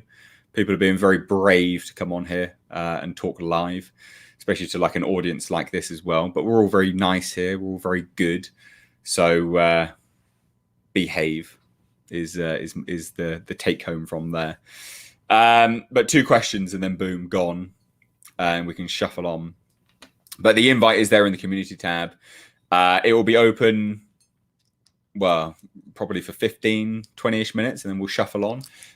It's just a test. We'll just see whether anyone actually wants to do it or not. Sam Dean, good day, mate. Aaron Sorkin says, show the audience what the character wants. The want will define who he, she is. So rather than tell, show opinions. Show the audience what the character wants. The want will define who he, she is. So rather than tell, show. Yeah, you should never... Well, I guess that sort of goes into the argument of exposition, isn't it, really? You should never have needless exposition on anything. Like a great example, the prequels, right? The Star Wars prequel movies. There's so much exposition and little actually showing of what they were talking about. Like, I guess that's a good example of just like, you know, telling rather than show. You should always show stuff rather than just talking about it. I guess that's quite similar in that regard. But yeah. What? One question. Why is Bruce Willis singing in Hudson Hawk? I don't know what that means, mate. I'm very confused by that. John Cena as Doom Guy. I don't know who could do Doom Guy now. I don't think you have to be you have to be big to do Doom Guy for sure. But the face is important. Now we've seen it. You've got to nail the face as well.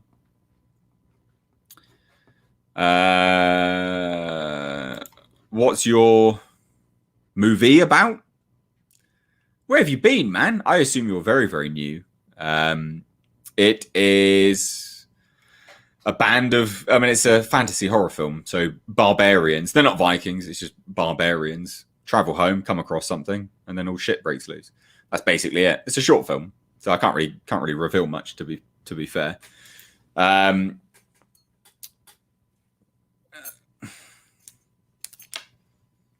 We have one member here at the moment, two members here at the moment, but Pearson, your devices are not connected, so you need to approve your microphone to work. There should be a drop-down menu. Again, live. These things never normally work live. So first come, first served. We've now got Papa Loco, member of the channel. So we will just grab him on. Hello, Papa Loco. If you can actually say anything. Do you have a microphone? No. Oh, no. Doing these things live, ladies and gents. Hello, hello. Oh, dear. Technology.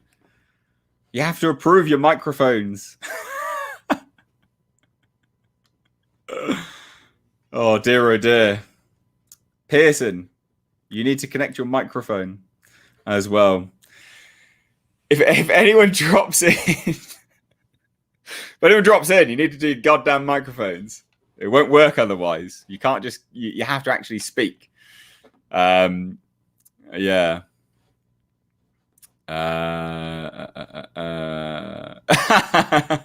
So Pearson, funnily enough, is a chap that has everything locked down for privacy, which I completely, I agree with for sure.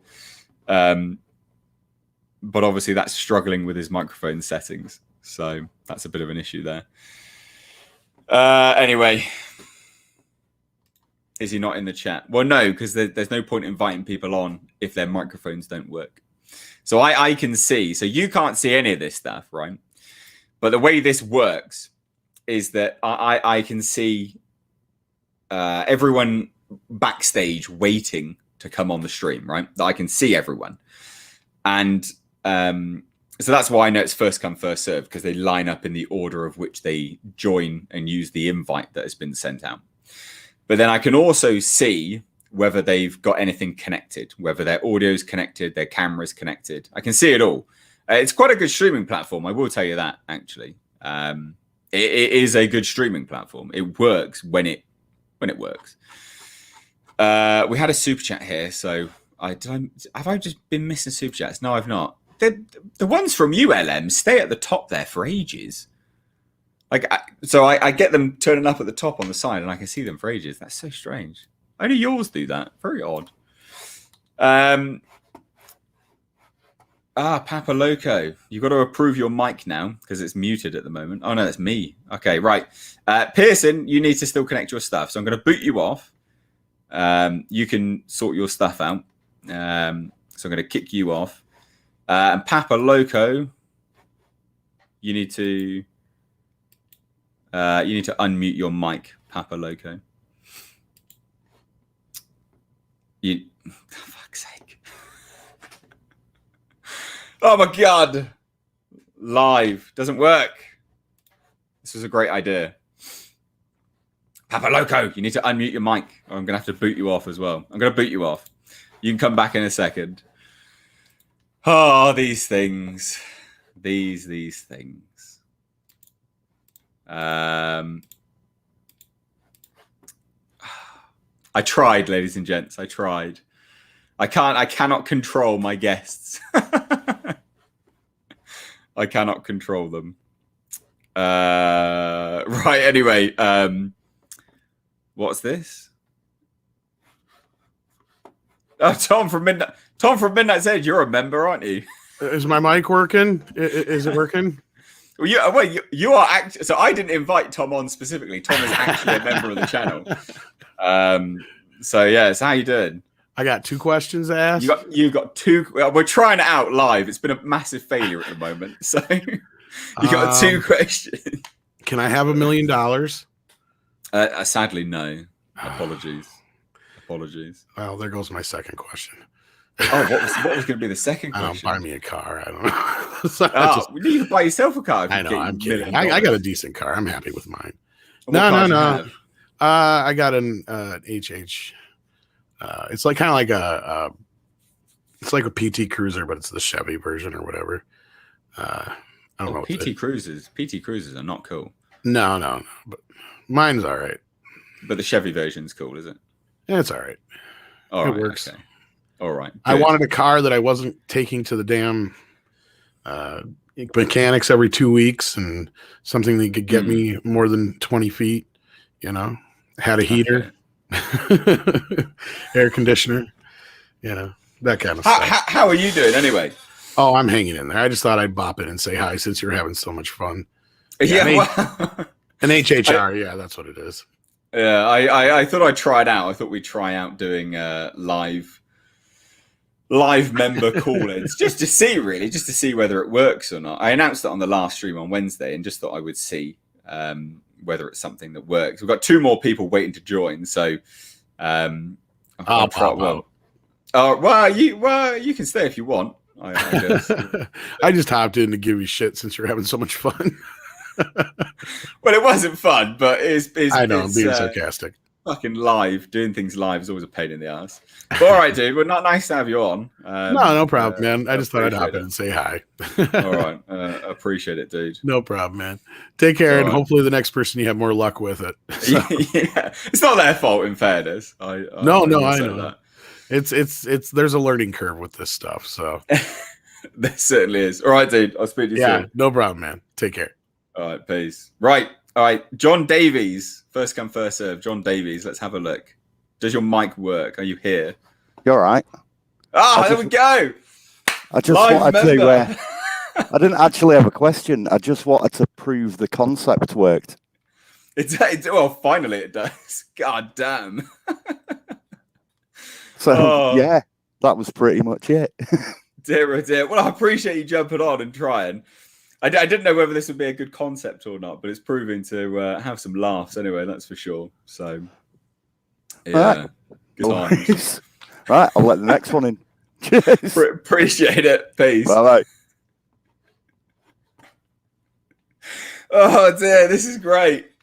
Absolutely love it. I don't know whether I don't know whether this is going to be a regular thing. This is. Oh, dear. We'll see how it goes. Vassy, John, you plebe. Brilliant. Oh, I love it. This is great. This is absolutely brilliant. Oh, dear. There's no one else here now, to be fair. Yeah, Tom is right there. He needed to leave so other people could get a shot of actually dropping on. Because there's only so many people you can have waiting behind. Now, first come, first serve, we've got Papa Loco. Hopefully things are working. Papa Loco.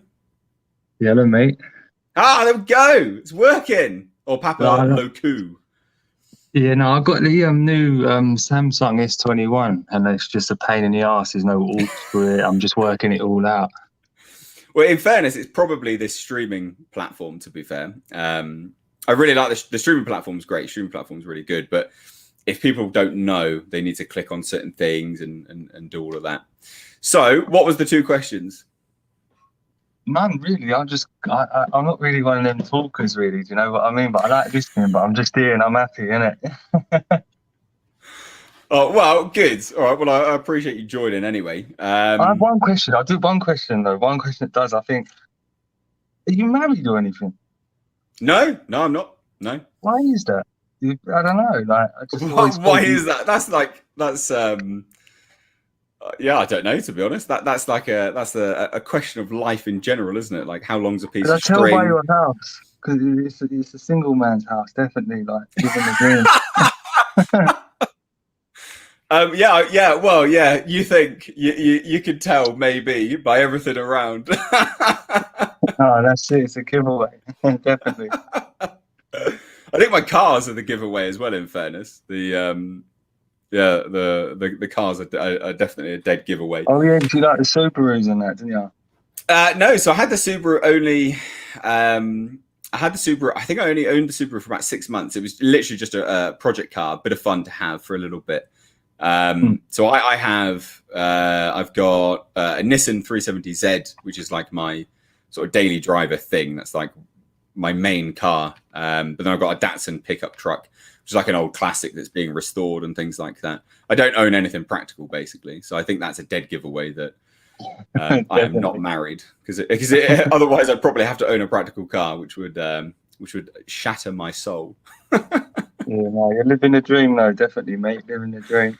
Oh, I doing these streams is massively good fun. I've really enjoyed it. So that's part of the the sort of living the dream thing is being able to do these streams, and hopefully, if this goes well, doing these member call-ins with the questions and stuff. I mean, that's just another kind of avenue which makes them. I do this because the interaction's so good.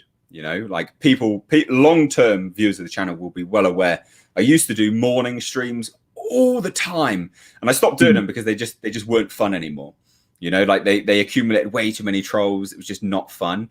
But I do this because it's fun, because the people that are coming to them are so great, and that's why I do them. You guys like them, and I'm enjoying them because you guys like them, and that's you can't put a price on that. Like, they take a long time to do, and you've got to set aside your life to do it. But it's definitely. Really I've been fun. doing them Hellraisers you've been doing. Now I've got time to watch it. They're not really daytime things. I've got my missus, the kids, so I've got to wait till it's my time. I can roll one, watch them, and that.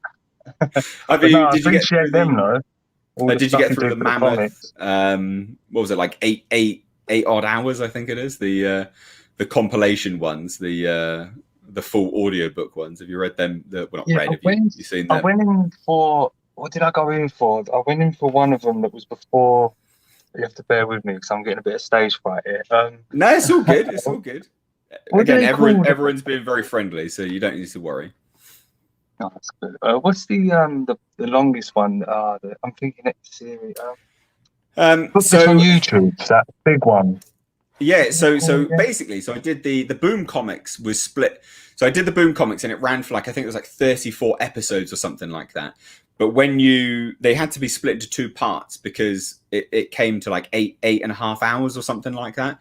So you have to split it into 2 parts. And it also makes a lot of sense to split it into 2 parts because there was actually a breakdown in the story where they did actually split it. So there's part 1 and part 2. I can't remember what I called them actually. But yeah, so one is 3.5 hours and the other is well, I don't know, 5 odd hours or something like that. So I hope I'm doing it all right, because I've gone in for with the comic ones you've got, I've gone in for the complete Hellraiser story one, and I know there's the Kirsty one next. Is that right? Yeah. So you are right actually. Let me just find out exactly. So the first one is 4 hours 21 minutes, and that's Clive Barker's Hellraiser complete story, right? So that's part 1. That's the complete story, part 1, and then there's an actual break in the story which goes on to a new comic, but it continues the story, but it is a different comic, and that's called Hellraiser: The Dark Watch complete story, and that one's 3 hours 11 minutes. So if you do all of them back to back, that'll follow that one nicely. And then the most recent one is Hellraiser: The Road Below, which is actually a story which takes place midway through the complete story, Clive Barker's Hellraiser, the first one that you're currently enjoying, because it explores Kirsty Cotton with the role of Pinhead and things like that. So it's a sort of a separate story that they sort of filled in the gaps, I guess. So go to that one when you finish. When you finish it all, I think go back and then it sort of fills in the blanks. And do they fit in with the is it Scarlet Gospel or something? What's that 9 hour? Yeah, no, they disregard all of that, I think. But the thing is, like they disregard that, but then it's Clive Barker that disregarded as well.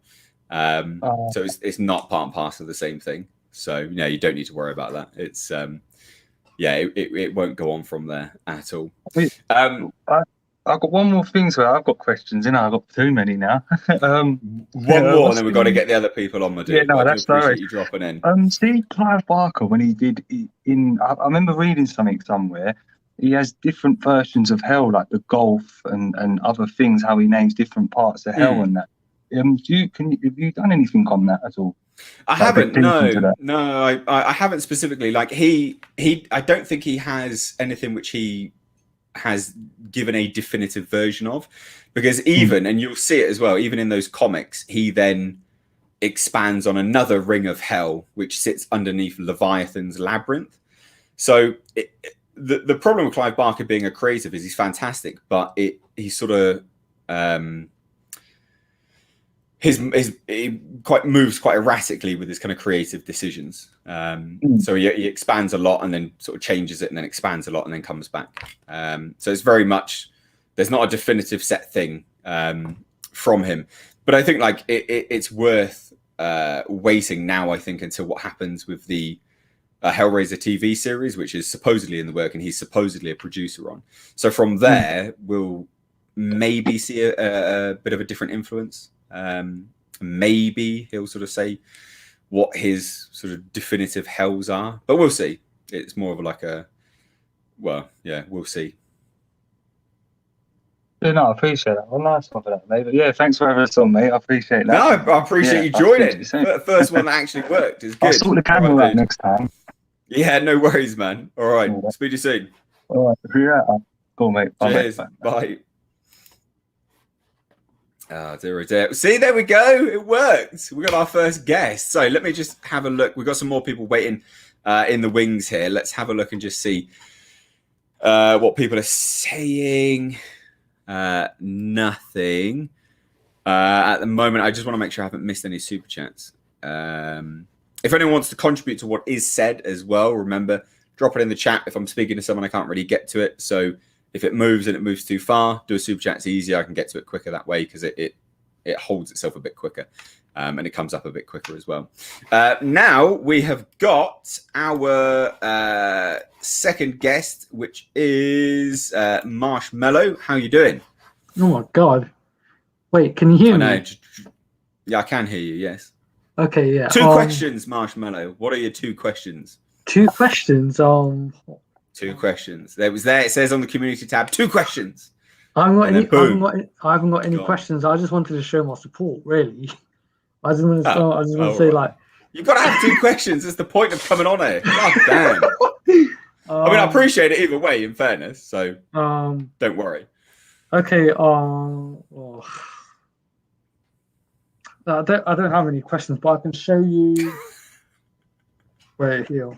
So. Well, this my works. So I got. Oh, you got it! Yes, ladies and gents, this chap here has bought the Clown World mug. The quality of the mug is good, isn't it? It doesn't feel thin. No, I know it sounds like a really weird thing to say because I ordered one of the Space Jaspers mugs ages ago. This is my own merch. You'll find a link down below in the description box. But I bought a Space Jasper. I bought a Space Jasper mug ages ago.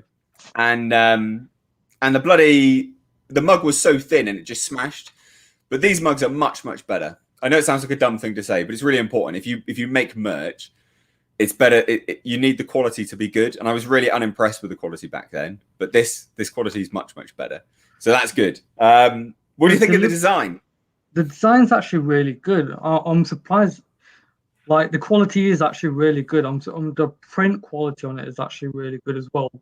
It's not blurry or pixelated. It's quite crisp and sharp. So that's a byproduct of the PNG files that we use. They're very high end from my graphic designer. So to make sure that it doesn't blow out or anything like that. And the delivery was actually quite speedy as well, because I only got it a couple of days ago and it came today.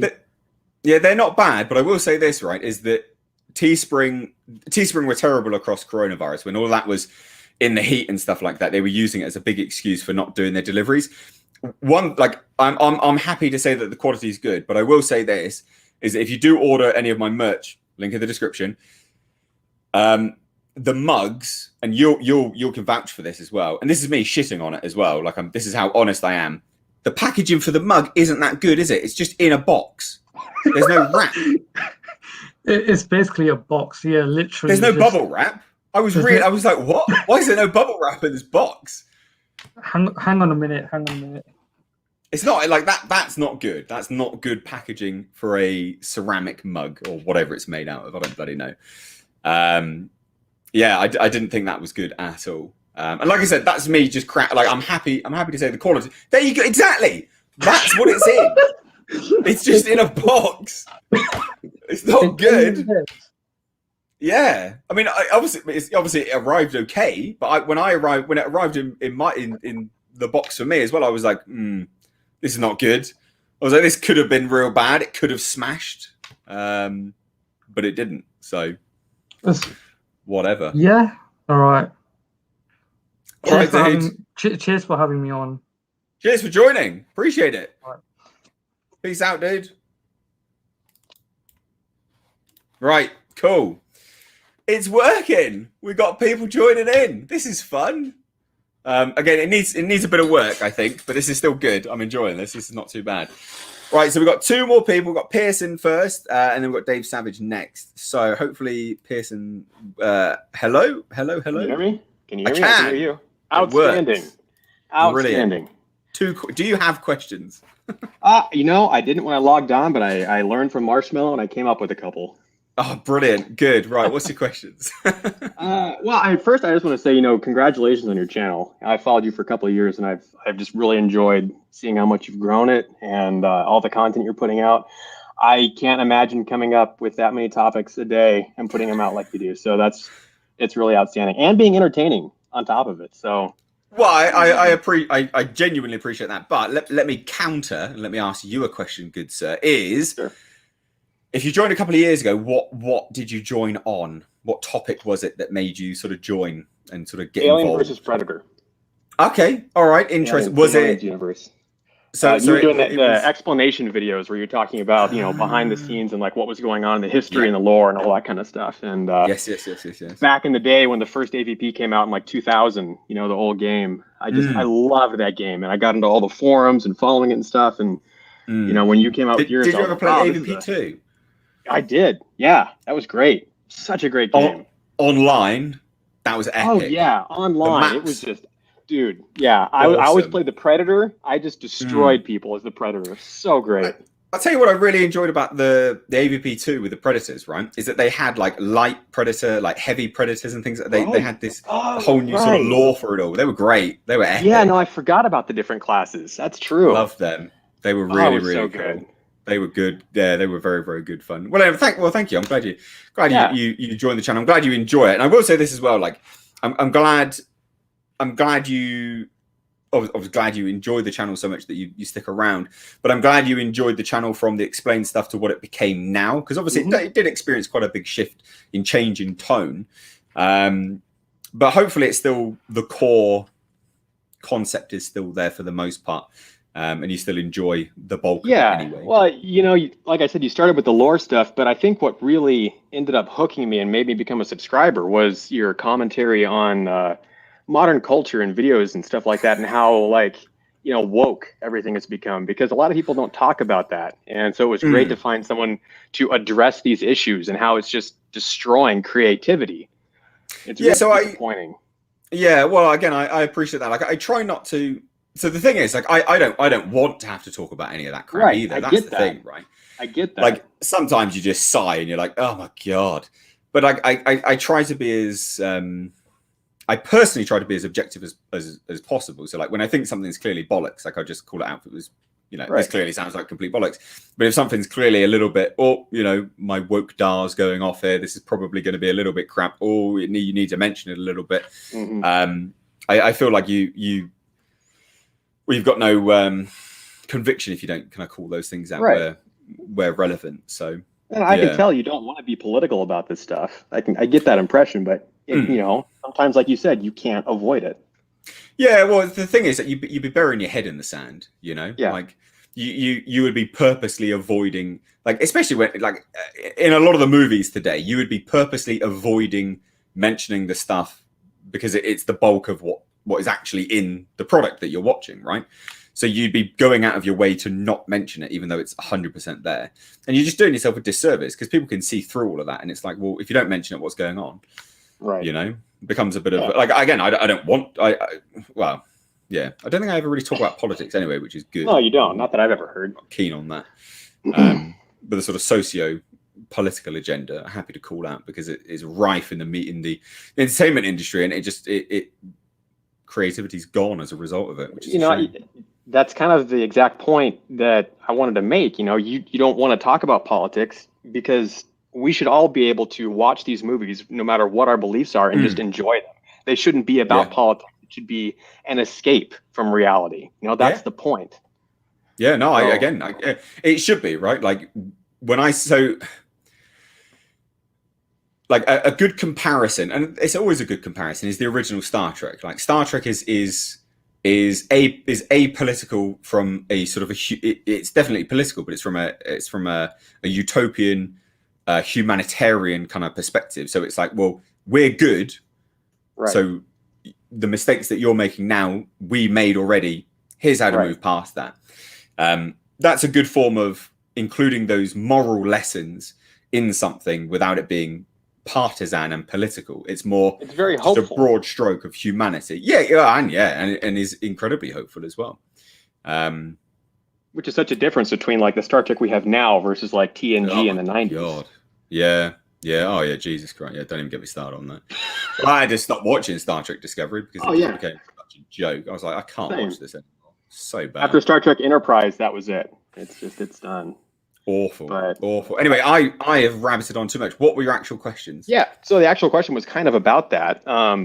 I've noticed over the last couple of years, I have just not been excited about any new movies or any new shows that are coming out because I feel like they're all just, like, so heavily injected with politics and stuff. So my question was, do you think that we're ever going to get good cinema again? Or, have the SJWs won? When is this going to come around? So this is an interesting question. It's something which I would get quite a lot, and I have done. People do say this quite a lot, and I've said it in the past, is that we do actually get good cinema, but it's not the blockbuster stuff. It's not the stuff that is, generally speaking, in the actual theaters. Indie cinema is where you get all of that, right? That's where you get the non-partisan kind of woke crap and things creatively is aimed predominantly on that. But then also there's a lot out there which people just don't see because it's not promoted enough. So some great examples, Boss Level, for instance, reviewed that recently. There's nothing in there that you're going to look at and go, oh, this is downright offensive. There might be a little bit of a comment here from Mel Gibson's character, which talks about liberals. It's really not a big deal. It's said in passing. It's quite, it's a joke. And that film has none of that. Like, it's an 80s, it's sort of an homage to 80s action. Saint Maud, horror film that released, I think this year or late last year for you guys in the States, but way before Midsummer, I think, for us here in the UK. And that was great. Again, a horror film, literally nothing in it at all. No issues like that. Just a good horror film, psychological horror. Really, really, really amazing psychological horror film. There are a lot of indie films out there now that cater to this, and sadly they fall by the wayside. Not a lot of people hear about them, which is why, like, I like to do, I cover quite a lot of indie films because I get sent them from Signature Entertainment, so it's like a distributor in the UK, and they deal with a lot of these indie films, and they're quite good. They're quite good. So I try to put a spotlight on them more than anything. I guess that's probably what you're trying to do yourself too, really, is bring that back. Yeah, I guess so. Yeah, I mean, yeah, to a degree. I just thought, like, you know, if I can make something for people, funded by people, if I can say, hey, look, here's something I want to make. Would you want me to make this? Would you fund it? And then people go, yep, absolutely. And then I go and make it. Then you're it's direct to consumer, isn't it? You know, the consumer funds the product that they then eventually watch, and it, by literal definition, it's not going to be for everyone because not everyone funded it. You know, there was only about 1,000 people that funded Black Fields, for instance. But that opens up a great opportunity for creativity. Is you can just go, right, well, I can do whatever I want now. Obviously within the realms of what I pitched, because you're not going to go do something opposite of what you pitched because you're a dick otherwise. But yeah, just trying to do just stories that I think are cool. No specific agendas. Breaking Lights, the sort of Lovecraftian one, explores suicide and depression, but I mean, that's not partisan, is it? Like, we've all experienced that, and it's talking about subjects which we can all sort of get behind, I guess, if I'm ever going to talk about a subject. Which Breaking Lights was the only one I've ever, you know, spoken about specifically. The other, Black Fields, which April 3rd releases, there's nothing in that, nothing partisan. In fact, tomorrow, ladies and gents, I'm shooting the prequel to Black Fields, Bjorn and Frida. That has nothing partisan in it. And then I've got a feature planned, and that has nothing partisan in it either. It's just cool stories, basically. Just trying to go back to basics, I guess. Well, you deserve to be applauded for that. That's really good. Well, wait, because there might be shit. All right, it's important to say that. You might not like it. The effort's there. The effort's there, and that's what matters. You know, we'll judge the end product when we get it. But well, true. Yeah, true. My other question was along the same lines. Do you think that we'll ever get another good Aliens movie? Oh God, yeah, I hope so. The thing is with that is that, well, they're doing the Hulu series, aren't they? They're doing the Hulu series, and already the Hulu series is way off the deep end. They're like, set in the not too distant future, aliens on Earth. Like, what? That breaks canon instantly. Yeah, completely. So it's dependent what they want to do with it, isn't it? Like, I think that's going to be the yardstick. Let's have a look and see. Because the budget for an Aliens film doesn't have to be massive. If you're dealing with pure terror and tension, it actually doesn't have to be massive. You can set it in that short video that you showed a couple of weeks ago, I think, that was just like really quick, done on a budget. It was phenomenal. Epic. So it doesn't have to be expensive. So if they can nail the Hulu series, then we know that they've got the right creatives working on it. That's the barometer. That's the measurer, I think. So yeah, that's the measurer. But anyway, thank you so much for joining, dude. Appreciate it. Bravo. Do this again, and I'll tune in again. That was awesome. Yeah, no, absolutely. I'm not sure whether this will be in every single. Well, might do it every Friday. We'll see. We'll see what the response is. See what people think. But everyone's been nice and friendly in the chat, and that's what's important. I like that. That's good. So thank you for joining, dude. Appreciate it. Yeah, take it easy. Have a good one. Appreciate you being a member as well. Thank you so much. Oh, my pleasure. Cheers, dude. Thank you. Yep. Bye. Well, thank you, sir. Epic. Got to get to one super chat here before we invite the next member on. It's so cool you're doing this for us, because not many YouTubers are that generous, but I'm a little shy, plus my speaking English is not that good as my writing. So, well, first things first, look, I've got no issue speaking to anyone. You guys join here. I wouldn't say it's generous. We're both sharing our time here. Yes, you come here for me, but you're also part of this. You're part of the reason why I'm here. If you don't leave your questions in the chat, there's not really a conversation to take place. I've got my rough topics, and there's not too much else I want to talk about outside of that. So it becomes a bit of an issue, right? Like, I want people to be here. I want people to talk. And I think that this is a good way. I don't know. I just think this is, could be cool. It might, I just thought it could work. We'll see. I get some ideas just floating around. I'm like, I'll give it a go, see if it works. The proof's in the pudding. If you guys like it or not, that's the point, isn't it? If you guys enjoy if you guys like it, that's what's important. Because again, this is for me and you. So if you guys like members dropping on, then we'll keep doing it. Right, we've got the next member of the channel, Dave Savage. Savage, I know, but we'll amp it up a bit. Savage. Hello. 2 questions, good sir. Oh, 2. I'm just going to go for the easy one first. Are you ever going to shave bald? I did, didn't I? Did you not see last year? I don't remember. Mate, honestly, so... see, I was working full-time then, so I never had time to go online at all. I actually did. Let me see. I can't remember if I put something up on Instagram. I might have done. I went full-blown bald last year because I couldn't be bothered with without the haircuts anymore. I keep getting girlfriend to shave off my hair, and she looks at me with complete fear.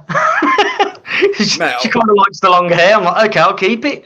You got to do what you want as well. I did it bold, and it was, I don't think I'll ever do it again. That's for sure. So I've got kind of let's have a look. Me and Jasper chilling on Lookout as usual. So that was last year. I had to shave it. It was awful. It was just Grant Mitchell. Yeah, God, it was just ridiculous. So yeah, I have done it. I'm not averse to it. I prefer not to, if I can. The only thing I can't grow is a beard. That's the only thing. My baby face won't allow it. Just won't do it at all. But I can grow a perfect goatee. I can grow a perfect goatee, but it just doesn't grow here at all. But you look like you'd be like I was going to say like a what's the stereotype? What's the stereotypical sort of culture that has a goatee? Is it Latin Americans that have sort of goatees? Is that right? I don't know. It's something that's not that. It's not. It's deemed PC. I don't know what's PC. Yeah, there's a bit of ginger in there as well, so I don't think it looks right on me. So I just got to keep shaving. No, never have. No, don't do that. All right. Well, second question, my dude. Right. It's more to do because I keep putting in the chat. Who do you think would win, Riddick or Predator? Now I go with the analogy that Riddick is stronger and faster than any human, so he stands more of a chance by himself. But also, both of their sight cancels each other out. So it's more of a speed versus power. It's a speed versus power. So, but are you factoring technology as well, or are they just hand in hand? Yeah, because the Predator technology still bends light around them. Riddick can see light, so it'll be like a beam of light standing in front of him. Yeah. But Riddick uses shadows and darkness, but the Predator can see heat, and he's obviously full of testosterone, isn't he? So he's true. So it's kind of a concept that I like, and which is why I keep bringing it up. Yeah. And I've got my own story based on it as well. Oh yeah, it's a concept I like. Exchange Films, I think, didn't you? Yeah, I put it on your site. Yeah, I did my concept on your site.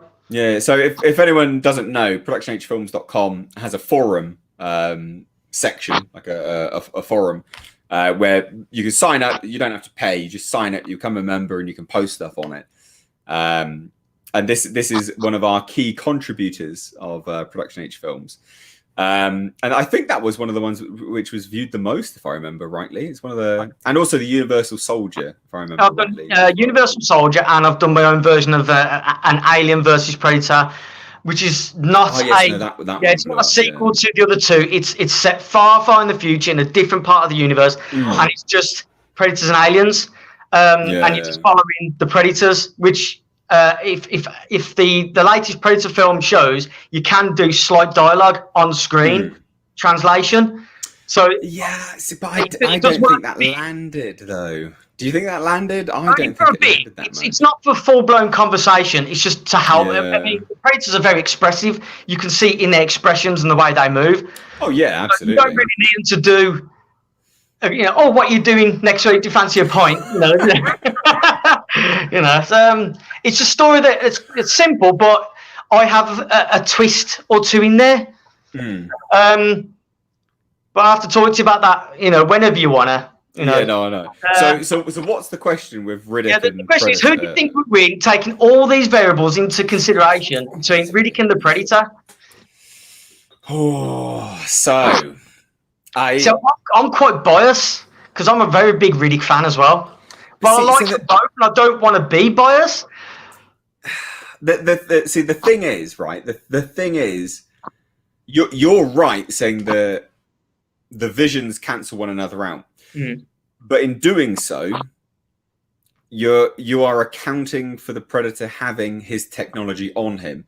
So if the Predator has his technology on him, technically he would be able to kill Riddick because he has his plasma cannon, he has his all manner of things he could use. But don't to think slaughter Riddick him. would see him, even if he's hiding in plain sight. He would see him. Yeah, true. He's not a normal person. He comes out of the shadows. He's quick. Furian Furian. Yeah. So it's a good matchup, and I want to see it. I want to see. It is a good matchup. Riddick hangs up the goggles. It's one of them. It's one of them where I want to see it, but I don't want them to kill each other. I want it to be like, oh, you're both good, because you'd like to say, you don't want the Predator to die every single time, and I don't want Riddick to die as well. So I reckon it's a good little matchup. So who do you think would win then? You talk me through a scenario where one person wins. You tell me, because you must have a scenario, right? Because I kind of do, because Riddick uses the environment to his advantage. He can use anything. Literally use a teacup. If you've seen Chronicles of Riddick, he uses a teacup. He can use his environment to his advantage. He has more speed than the Predator. The Predator still has a strength factor. Yeah, if you've seen the latest films, he comes out the shadows and he's gone. So he has that stealth speed. He has the speed still. But the Predator only has to land that one hit. It's one of them. True. But Riddick has a strength that can withstand most of. I don't think he could withstand a Predator punch, though. Well, if the Predator can get one off, like line him up and get one. Riddick's always moving. But it's you say I've come up with a scenario, but when I'm thinking I don't want to, because I don't want either to lose. So in that story that I've done, I've kind of brought in like a military style mercenary unit that's after Riddick. They're still after Riddick, but they find the Predator instead. Right. And people can read it. I don't want to give it away here, but people can go and read it, and it kind of like goes, I can see them two teaming up. Yeah. Riddick and Predator teaming up and trying to outdo each other is another concept. Well, so that's the scenario which I would be on board with, right? Because say like mercenaries come to pick up Riddick, Predator's there. Predator sees Riddick facing off against a bunch of the mercenaries, but then some of the mercenaries come up against Predator as well. They both face off against one another, the mercenary team. That's a situation which could have the Predator look at Riddick in a mutual respect manner and go, right, okay, let's. The enemy of my enemy is my friend. That's what I think. But also he's. Yeah, there would be the respect in the honor. He sees the honor in him helping him out. Yeah. So I could see why that happens. If people read the story, there's a scenario why they have to team up. There's kind of like no choice. They have to do it. But they battle between each other first. So there's a big battle between them first, and then these mercenaries crash the party. But there's a reason for everything. But it's. I know you like the Predator an awful lot. And throwing Riddick in and going, who do you think would win? But giving you the reasons why they're more matched than you think. I still want your thought on it. Well, I just think ultimately, like, I don't think that there's much that can withstand a Predator when he's using all of his technology, because it's dependent on what one you're using. But like most of the Predators in any iteration, like the medias, games, so on and so forth, they have parts of the plasma caster can once you're locked on target, it's almost like a honing missile. Yeah. So I think it'll be difficult for Riddick to withstand some of that and run away. with the necessary speed to get that done. I think that would be difficult. Yeah, I don't know. I think the. So I think Riddick could rip that off if he got close. He'd literally rip it off his shoulder. Yeah, but he's got to get close. Riddick has his own weapons as well. So this is the thing. He has his own little. I forgot what they call them. The daggers that come over. Well, yeah, they were just knives, weren't they, for him? They were. Yeah, I think that there are scenarios. I've got my biases. We need to try and find that middle ground. But I don't want any of them to lose, which is why I come up with the concept of actually having the Predator not die. So how can I come up with a scenario? But I mean, it's one of them. It's one of them matchups that I've wanted for it's got to be well over 20 years now. Well over. Ever since I first saw Pitch Black, I'm like, I want him to face Predator. Yeah, I can see it. I just think, I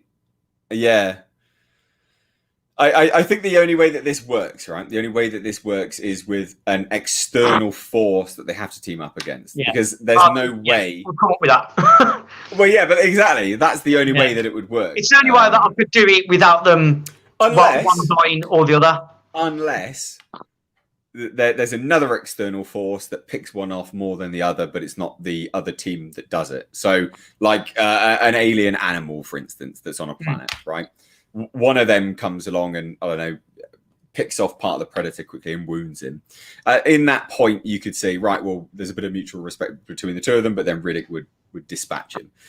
I think the only way that it works, because there's narratives that you could create that would each of them would easily win over the other, right? Yeah. So the only way that you could have one of them die or one of them lose in a satisfactory fashion would be an external force. And I guess actually that goes into or sacrifice. But a Predator wouldn't do that. Well, they seem to Riddick. I don't think Riddick would do it themselves. Well, no, but that's not. But then they don't sacrifice themselves. I cannot self-destruct. The Predator goes. Exactly. But they don't sacrifice. They kill themselves to hide. They kill themselves on the technology, so no one else can have it. Yeah.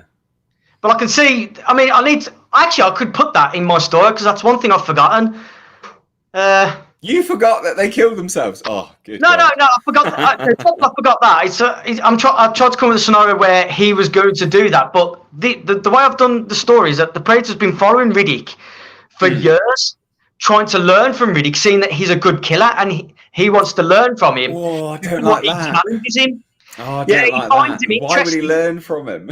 because he's been seeing him fight mercenaries all the time from a distance, and he's intrigued. The Predator's intrigued to learn. You know, the Predator wants to learn. They always want to learn, don't they?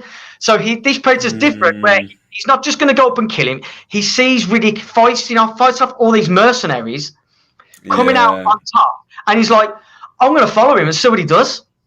And then it's a scenario where Riddick can't go nowhere, so then the Predator challenges him with the skills that he's learned.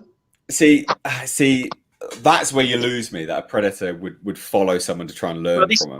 You can't just have the Predator do the same thing. I'm trying to breed something new with the Predator. It's more of an intriguing Predator. He's like, I'm interested in this guy. I need to learn from him. If I'm going to challenge him and he's coming with new things every time, I need to learn from him so I can anticipate what he's going to do. I get that. But then I think, wouldn't a Predator look at themselves with dishonor to say that they've got to learn from someone else? Everyone's trying to better themselves. Why not the Predator race? They can't just stick to one thing and then go, this is me. No one else can touch me. Even though they've got that arrogance, but they always learn. If they see someone that's killing a load of people by themselves, the Predator's going to think, how the hell's he doing that? I want to know more. I want to know more. So that's why the Predator wants to be ready before he challenges him. I don't think he wants to kill him outright. This is my take on it. He doesn't just want to kill him from a distance. He actually wants to challenge him and fight him one-on-one. He wants that honor. Yeah. So that's why I kind of brought it in close. So he's not just going to go, plasma blast, bang. He wants to get close and personal. Yeah. I mean, I can see ways that would... People to read my story. If I can read the story, Yeah. I think I explained it a bit more. It's not as detailed, but you can kind of fill in the gaps. Yeah. Well, in a second, when I bring the next member on, go and share it in the chat, and I'll copy it again and chuck it in there so people can read the story. And you can talk about it on your if you want to dissect it as well on one of your shows, because I did give you the permission to do it. So it's up to you if you think it's worthy. No, well, we'll have a look. Well, we shall have a look, good sir. We shall see. It will definitely. It will definitely split people down the middle for sure. Yeah. Any final question? No, I think I'm done here. I'm going to let you carry on. Appreciate it, good sir. Thanks for having me on. And thank you for the chat for putting up with my brummy voice. It's good. It's good. Appreciate it. All right, dude. Cheers, lovely. Thank you very much. See you, everybody. Take care. Bye-bye. Right. What I saw some of the comments coming in. Who would win? Let me know, and then we'll bring in our final member, Pixel Pete, that I see down there. I'll tell you what. I'll bring Pixel Pete on now. Pixel Pete. You all right? Hello, good sir. How are you doing? Yeah. How can you follow that? That was awesome. Where are you from? Oh, I'm up near Newcastle in Middlesbrough. Oh, nice. Well, I'd say nice. Yeah, that's all subjective. It's cold. I guess. It's cold. It's cold. It's cold. It's been wet and rainy down here. And windy. We get it 99% of the time up here. Oh, no good. No good. But that was, I have to admit, that was a hell of a concept. Riddick. Who do you think would win? Riddick or Predator? I don't know. I honestly, I have no idea. See, I get where he's coming from with the eyesight. I liked that. I thought that was really interesting. Actually. It makes sense. Which Predator are we talking about? If you go to Predators, he changes his vision so he could see Brody's heartbeat. That's true. That's true. So he would see Riddick. I didn't think about that. Yeah, if Riddick's hiding in the dark. If Riddick's hiding in the dark, he can't slow down his heartbeat. Oh, that is. Oh, yeah, that's good. That is good. Dave, if you're listening, Dave Savage, you see, the Pixel Pete has thrown a curveball. The different visions in Predators. That makes a lot of sense. If you watch them all through, from Arnie's all the way through, they've always introduced more and more ways he can see you. Yeah, and also and then the entire spectrum from the AVP games as well. Yeah, the technology aspect, the infrared that you see. There's even a Pred vision as well. Like there's all these. Even the original Arnie tracks the stone where he's throwing it from to go back to where it was thrown to. Yes. So any movement, any branch breaks, he could just follow it back. See, that's why didn't I think of that? Ooh, Pete. needed you in on this one. Whoa. I've been watching these my whole life.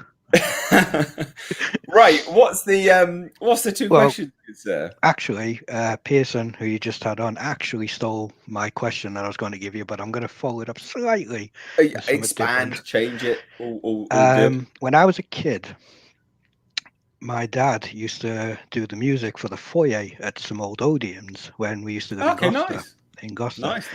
He didn't get much pay. He was only part-time. He did it because he was a DJ as well. And what he did get, though, he gave me and my brother a ticket, which allowed us to go see 100 films whenever we wanted, straight in, free of charge. We just handed it over, so on, so on. And that got me into just watching films in general. Nice. Back in the mid-'80s, police academies, mannequin, fell in love with the whole cinema scene. Now, I've got Disney Plus, I've got Shudder, but I wanted your opinion on where do you think cinema is going post-COVID? Are we aiming for a totally streamable service? The only reason I bring it up is I've just read an article. I'm sure it was on Cinema Blend, where AMC in America has just lost 4.6 billion last year. Yeah, so they were basically going to they're dead and buried. Unless something happens, they are dead and buried. Now, I'd say, to me, cinema is what it is. You go see it. It was an event when I was a kid. It was the theater for the weekend. Me and my brother, we'd take our pocket money and we go see the latest Hollywood. But now, the internet, the way it's all sort of brought this as one, is everyone just going to say, well, why should I bother? I'll just sit at home and put it on the telly. And to me, it's a sad state. I just wanted your opinion. Yeah, so you raise a very interesting point there, right? So I'm of the same mindset, because I'm from an older generation, right, where the theatre going experience was an experience. That's what it was. It was you turn up, you either pre-choose your film, you go there, it's super exciting, you get your popcorn and stuff, and then it was an event, it was an experience. Yeah, the smell of the popcorn and everything. Oh God, yeah. And you always look at the weird little hot dogs and you was like, oh, that doesn't look right. turning behind. It's been there for hours. I'm definitely not having one of them. That's food poisoning right there. And it doesn't seem to have that vibe with the younger generations anymore, and I feel that's a shame. But there's a few things to consider. Is there money in streaming? Is there as much money in streaming for each individual didn't Disney film? Didn't Disney say they needed something like 250 million subscribers to basically break even? And that's to break even only on their current content that they have scheduled. That's not for future productions, and it's not for growth that's just and to cover like that. That's just to cover Falcon and Winter Soldier and everything. Exactly, and that's the thing, is that these movies have such astronomically high budgets these days, is that they can only actually get them back in theaters. You can only get them back in theaters because if I sit at home and I've got my HBO Max subscription, I mean, I can watch every single movie on HBO Max, can't I? And that's just one subscription. I've got it all on the big screen. Well, yeah, and then I've got I can have my family here, I can have my friend's family around, and we can all watch one movie together, right? Whereas if we go to the theater, that's how many tickets being sold. So the profit is exponential in terms of in a theater, and there will either be like a bit of a breaking point where budgets have to shrink right down to accommodate for streaming, if that's the way that they want to go, or they will realize that they can't do it and they will just go back to theaters. I don't personally see a way that theaters can sustain the blockbuster budgets. I know everyone wants, because there's so many people here that would say, no, streaming's the way forward. Streaming's it, because I get it on some of the videos that I make, where I say that I want cinema to live, which is our blasphemy apparently these days. But I can't see. I mean, they can't. Streaming can't maintain the budgets. It just can't. No, they were blowing up. What was just this week? Supposedly something like 400 million or something. Yeah, and then they've just spent another 70 odd million on it, or something like that, which again, just massive budgets. How are you going to get that back? And as well, when you're dealing with financiers, so this is the other important factor of streaming. You got loads of financiers behind a movie, loads of investors. When it goes to streaming, how do you know who signed up just for that movie? How do you know to do the dividends? How do you know to distribute the back end deals that they've been made in the contracts? How do you know what caused the profit on the streaming that month? In America, you can get Disney Plus basically on your mobile contract, so that you can get it for a penny. For the What? Year. Yeah. There's AT&T and all that. Swift, whatever the mobile contracts are in the States. I don't know them off the top of my head. Wow. I was watching World Class Bullshitters last night, and his girlfriend Jessie, she's got it for the year. She paid a penny. That's insane. You can't make money that's on one that. person. So in the States, if they're running that deal, what is that? 1,000 people, 1 million people? Well, millions. It'd be millions, wouldn't it? Surely. All for a penny. But again, that's that 1 penny. But then it's how many people does that person know that is then going to use the content for free as well? Oh yeah. That's my answer really, is that I don't see it being the future because it can't physically sustain the budgets. No. I know lots of people, because I know Midnight Sage is like, streaming, that's cinema's dead and stuff like this. I just don't see it. It can't be. It can't physically be, because the budgets won't be sustained. No, I agree totally. But on the flip side of that, so on the contrary, the movie theaters need to downsize, because I'm sure you're the same. You go to your movie theater, it's basically like a mall. They're so big now. They're huge. Oh yeah, mine in town. It's got an escalator up 3 floors. It's just ridiculous. Downsize it, because they're spending so much money on that, which means they've got to put the prices up too high, and it becomes a false economy. You can't go out to buy it anymore. It's like 30 quid just to go to the cinema. Yeah, my favourite ever time. There used to be one when I first moved back to Middlesbrough. There was a little Odeon in town, 2 screens. You paid £2 to go in on the seats. If you wanted the posh seats in the middle, it was £2.50. They were red. Keep up there. Got to get a good seat. They were just red. They were just a different colour with a thicker cushion. That was it. Oh my god, brilliant! Well, look, you get a thicker cushion. It's all good. Oh, that's great. That is brilliant. No, I agree totally. What's the second question then, my dude? Not really a question. It was just more of an observation. Okay. I've been watching your Mortal Kombat, and like you, in the very beginning, I was a bit wary. I'm a big fan of the '95 version, just because it's so camp. It's brilliant. Yeah. The original '95 is so, and it's that mix of martial artists who can't act and actors who can't fight. It's basically it. And also the sort of, was it CGI, sort of claymation CGI sort of thing as well? Yeah, Goro, he's stupid, but whatever. And the music, no one can get around that thing. But I got a bit sidetracked there because I do actually love it. I actually have a Mortal Kombat 2 original arcade game in my dining room next door. Very nice. That's cool. I picked that up off an auction site. I love it a bit. So that kind of tells you my thing with Mortal Kombat. Those retro arcade things that you can get there, that's like a man cave situation. I buy up all the mini ones and everything, quarter size, 1/6 size. Brilliant. Love them. Super cool. I could talk about them all day, mate. I really could. But anyway, now I know you said, and then other people have mentioned it, Scorpion, get over here. And I did actually put it in chat, and I don't think people picked up on it. This will be the first movie, this will be the first entertainment of Mortal Kombat of any time since the original game that Ed Boon will not voice Scorpion. Yeah. Get over here. Now I've always wondered why. I can't. It doesn't like. Why? Yes, it started off a bit broken Englishy, and they do seem to have cleaned it up. But they've almost gone any lowered form. the pitch as well a little bit. I think they've made it deeper. I think. I mean, it would be too disjointed. I think to have someone else do that line. Based on that line, we know that his English is going to be rocky at best. Yeah, they're going with the original law. Yeah. So I think it'd be way too noticeable to sort of just a lot of Mortal Kombat fans that go on the forums. They're all there. No Ed Boon, no seeing it. No Ed Boon, no seeing it. I think that's such a shame. I think that's a massive shame. Yeah. Like these things have to develop past it. Like I get it. Like, I understand, because I'm the same, a massive fan of certain things, and you see new things come out, understandably wary. But everything I've seen about this currently is that, like, it's a miracle this thing's even been made, to be fair. And it's a miracle it even looks good, because this... It looks amazing.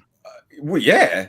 Like, it genuinely looks... I mean, I thought it was going to be garbage. Like, I genuinely thought it was going to be garbage. I've done a stream about it saying, yep, it looks, I don't know, it looks like it'll be crap. And then I've seen all your ones, yeah. Yeah, and then the trailer came out and I was like, oh my God, this. I'm allowed. Yeah, I'm allowed. Like, it looks so good. I said, this is insane. And I think, like, I think you have to accept is that some of it I'm completely nitpicking. I know I am. I'm absolutely nitpicking, and I'm the same. When that first trailer dropped, I was thinking, who the hell is this Cole? Why no Johnny Cage? All this kind of stuff. But I'll admit, as I've come along, especially the theme in the background, I think that helps. The tune, the way the tune plays out as it's going along, it kind of makes it very epic. Some of the back shots, the sort of what am I trying to think of? The mountains, the rolling mountains, where you see him stood, and you see like Kang with the light from walking in the sun. Yeah, awesome. And that, even I'll admit, I want this to be good. I think it's going to be great. I really think it's going to be great. Oh God, I hope so. I really do, because there's a lot riding on it. I think, like, because if this fails, I don't think it'll be made. I don't think we'll see another. No, yeah, that's what I mean. Yeah, there's a lot riding on this because this, if this bombs, it's one of those things that like it looks so good, right? And they've clearly, they've spent more money on it than they perhaps probably should have, I guess, in terms of being able to get the budget from financiers and things like that. Of course. And I don't think that they'll get it again. Like that'll be it. Like people will just go, no, mate. Not for a computer game, IP. Won't happen. Yeah. You saw the hype, and then you killed it, and that's what it'll be known as. It'll be known as the thing that had hype, and then they just squandered it.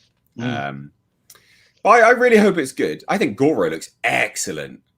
That scene with his 4 hands on the door, so good, so good. Oh, I can't. Absolutely love it. Those new. This is the other good thing, right? About the TV spots that they released today, just like out of the blue, or at least they were on YouTube out of the blue today. Is that yes, they're showing new footage, right? Reptile, but it's all the new. That's it. All 4 TV spots have the new footage in. They've not shown new footage in each TV spot. It's basically the same footage that was on the previous trailers, with about half a second of something new. That if you blink, never going to see it. Which is how you do it, and this is why I hope that they don't change that tactic, because I tell you what, bloody Godzilla vs Kong, I was praising them for ages, and then suddenly they just started spoiling everything. And I was like, no, come on now, behave. You're going way too far, and that's the thing, is that like you'll irritate fans when you spoil things in the trailers, because people view trailers and they think that they're safe from spoilers. But the moment you then reveal too many spoilers in the trailers, that's when people are like, "No, I'm done." So, and that's why, like, I stopped watching I know what happens in Godzilla vs Kong now. Like, I've read the leaks and stuff like that. I've done videos on it, but I don't want the execution spoiled for me. I want to watch it by myself. So, yeah, bloody hell. Well, I appreciate you dropping on. This is good. Appreciate it, dude. Appreciate you being a member as well. Would have been on sooner, but I was trying to find my mic. It's in the drawer somewhere. Yeah, I know these things. I did this on the fly. Like, I sort of asked on Wednesday to see whether people would like it, because obviously, I'm doing this for people watching as well as the members, and just sort of opening it up a little bit more and just seeing. And I was a bit wary of coming on. Literally, I'm sat in the waiting to come on, and my heart's gone. Yeah, well, no, but this is. But again, absolutely, I appreciate that. Like, it is nerve-wracking, isn't it? But I tell you what, we have a really good group here. I like it.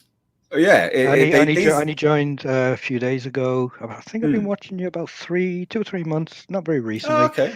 But I'm a movie fan first and foremost. Literally, there probably isn't a blockbuster Hollywood made that I haven't seen. My movie library is about 3,000. It's enormous. Good. I basically, women have walk-in wardrobes. I have a walk-in Blu-ray room. It's just jam packed, honestly. If I get the chance, I'll take a picture of it. It's enormous. Yes. But I used to I watched it, like some Red Letter Media, Angry Joe, Chris Stuckman. But if you want me honest, and I'm going to big you up a bit here while everybody listens, they're boring as crap. They're actually quite funny. Well, I appreciate that. It's the truth. They just go, well, this movie, and they do this, and I don't like it, and that's it. Yeah, it's dull. Well, I know. I appreciate that. I always just try and just be normal dude, just a normal dude that you can have a conversation with, that likes films, and hopefully, like someone I don't know, you can have a beer with and have a conversation over a film. That's kind of the perspective. Like, it's a little bit different now because I talk a little bit more about technical aspects and things, but hopefully I explain it in a way that people go, oh yeah, no, I see what you're saying actually with that. So it kind of makes a little bit more sense. But no, I appreciate that, man. That's very kind of you. Appreciate that a lot. Thank you. Honestly, it's all right. So much. It's all right. All right, dude. Right. I'll let you go. Thank you so much. Thank you for joining. And I'm gonna go. Keep an eye out for the other streams, because I will announce obviously when we do the members things. I'll happily come back on now. So perfect. A bit more comfortable. Perfect, I haven't got a camera. I may do that next time, because I'm gonna go make a cuppa with my Clown World mug. Oh, did you get one as well? Yeah, I got one a couple of days ago. I do have a hoodie on order. That'll be here next week. So the hoodies I'm very pleased with, but and again, this is me just being completely honest with the way they print them. Check the print on the front of your hoodie. So on mine, because I've got one, like I have a picture of myself in my own merch. On Jasper, on the face of Jasper, there were 2 weird lines running through it. Right. So, for me buying it myself, like to have here, to say, oh, hey, I've got this, like that's okay. Like I don't mind. But as a consumer, if I bought that, I'd be a little bit more annoyed. So just check it out and see. Hopefully it doesn't have it. I will do. It's not in the PNG file, so it'll be a print error. But that's something which Teespring would obviously sort out for you. So just have a look and just check. Could have just been a run of them. The thing is, it could have been as it printed and then just it's crumpled a little bit. Yeah, it could have just been a run of. It could have been a run of 50, and then they suddenly realised, and the rest are fine. Yeah. But the mug's great. I love the mug. It's awesome. It's my go-to at the moment. To be honest, I don't really want to use it too much because I don't want to wreck it. Well, but the quality, like I say this, and I said it before. With honestly, the quality is top notch. It's actually it is. Yeah, it is. For what it is as a mug, I get Father's Day mugs and everything off my kids all year round. They're so thin and flimsy. No, it is. It's nice and chunky. It holds in the hand. It is honestly. Yeah. But I will say this: they've changed them because I had one before and it was crap. Like I put it in my sink and it shattered. I put it in my sink and it broke. That's how crap they were. Whereas now, like it's actually good. So like I'm because I do it through Teespring. I'm happy to say whether something's good or bad. So yeah, they've actually improved them now, which is amazing. So anyway, appreciate your time, dude. Thank you so much. Honestly, I could talk you all day. Well, come back. We'll have you on again, dude, for the members section. If your mate wants any Predator tips, just hook me up. You need to go to the forum on my website, productionhfilms.com. I've got it all bookmarked. I'm waiting for you when you do your feature film. I'm going to see if I can help out. Do it. Excellent. Appreciate it. Blu-ray's going to get bought as well. That's a definite. Well, again, appreciate that as well. No, thank you so much, man. No, take care. Go enjoy your tea. Will do. Cheers. Thank you. Take care. Well, that was good. I'd say this was a success, ladies and gents. I've really enjoyed this. This has been great. Let me just sort my blurry face out now. God damn. I'm going to be all frozen like an idiot. This has been good. I've enjoyed this. I don't know about you, ladies and gents. I've enjoyed this very much, actually. Now we got Dara. I think that's Dara. If I'm butchering that, I'm very sorry. Dara has become a member. Thank you so much. We did have another super chat, but it went. Let me have a look. I think it's gone. Yeah, it's gone. So I saved it. And it was from Gino X 1987. And they said, on the topic of Mortal Kombat, Kerry Tagawa is such a charismatic actor. He really should be the real Mandarin for the MCU. Yeah, I could see that. I could actually see that, to be honest. I think that'd be really good. Yeah, I could see it. I could see it. Right, so I won't have any more members on now. What I'm going to do is I'm going to go to the tab where I had that there, and I'm going to remove it now. And the reason being is we've done it. It's been pretty damn successful, I think. But I want to get your feedback, ladies and gents. I want to get your feedback. I want to know what you thought. Because having a live test of something like that was pretty nerve-wracking. I don't know whether you guys liked it or not. So I want to ask. I don't know. There is a reason why other people don't do that on their channels. So I don't know. What did you think? Did you like it? Did you dislike it? Do you like having members come on? Members, did you like being able to come on? Let me know. And be completely honest as well. Be completely honest. Don't be mean, but be completely honest whether it's something which you want or not. Because it's just a tester, isn't it? It's just a tester. Uriah, hey brother, just joined. Hope your day's going well. But I just bought my tickets for GVK. So I've got to know, do you prefer watching Dolby Cinema or IMAX? I quite like IMAX. I don't think I've got a Dolby Cinema near me, to be fair. I think it's only IMAX primarily in the UK. Or View. Do View do Dolby, I think? Or do they do Sony? I don't know. I'll say IMAX just as the go-to because I can't remember any Dolby cinemas near me. But excellent for just dropping on, my dude. Appreciate it. Let's have a look. LM Pixel Pete, the voice was all good. Don't worry about it, pal. You should be good, or you should good. You did good. I would imagine that is. Everyone was great. Every guest was great. That was awesome. I really enjoyed all of that. Finbar White, tonight has been really great, Mr. H. Hail you and the group. It's been a fantastic laugh. Well, thank you. I appreciate it. I do appreciate it. Cracking stream tonight. Something different, wasn't it? It was something different. Like I said, I think doing the Monday as the guest day, Wednesday as a low-key chill day, and then maybe Fridays as the member day. I think that could work.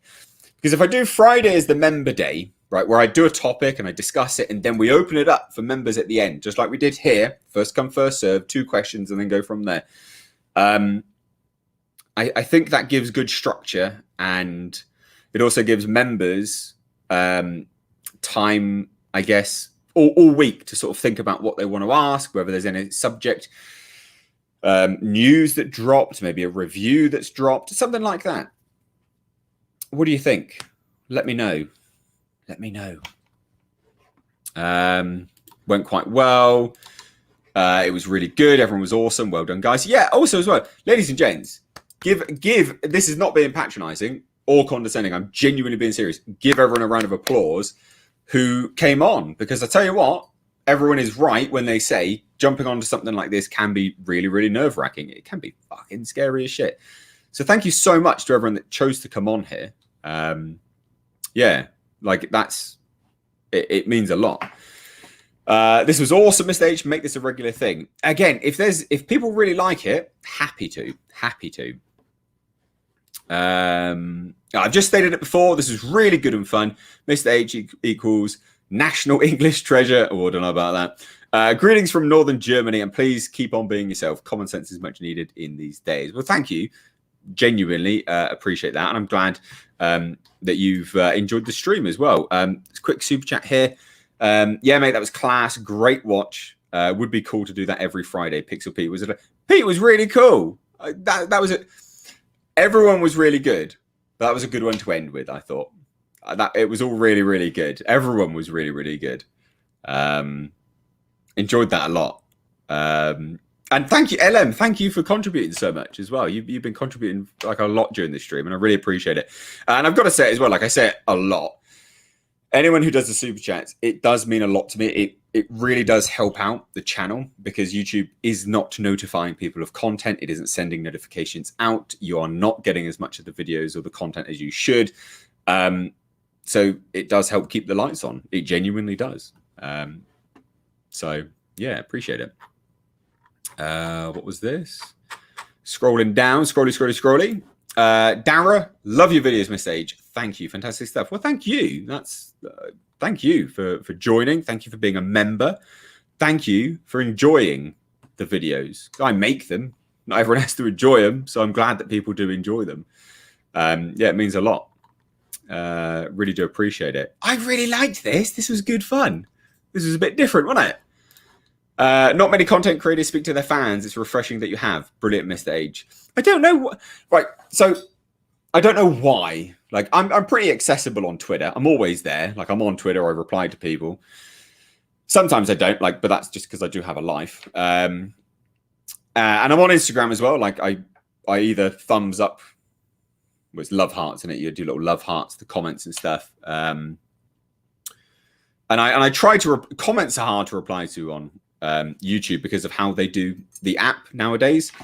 So I can kind of see why I would always want to talk to people, because you make the channel what it is. So I don't know why many other people wouldn't want to. I will say doing it live is quite nerve-wracking, because you don't know who you're going to deal with. And that's not me having a slight on any of you guys. I can just understand why people might have trepidation for it, if that makes sense. but I'm really confident in my audience. And I think opening it to members is important because they are supporting the channel directly with their membership. So I think doing that and having that as the people that can call in and interact with is sort of a safety net for things being live. If anyone else was to do it, I guess. But I don't know why people wouldn't want to talk to their fans. It's good. And I wouldn't even call you guys fans. I hate that term. Like I genuinely do. I've always said that. People go back to old videos. I hate that term, fans. Normal dude. You just are lovely people that like to watch my normal stuff. Pixel Pete dropping in again. Thanks for having me. That was great. Happy to come on again. We'll get you some tougher questions. Everyone is making me blush with the compliments.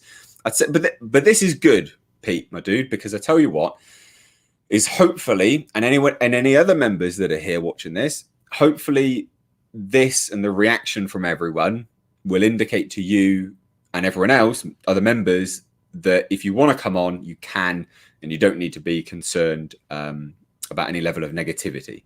The people that join these streams, we've got a really good bunch of people here, like very, very nice people. Yes, you get the odd cock here and there, but I deal with them and I get rid of them pretty quick. There is an actual community on these weekly streams. They're good.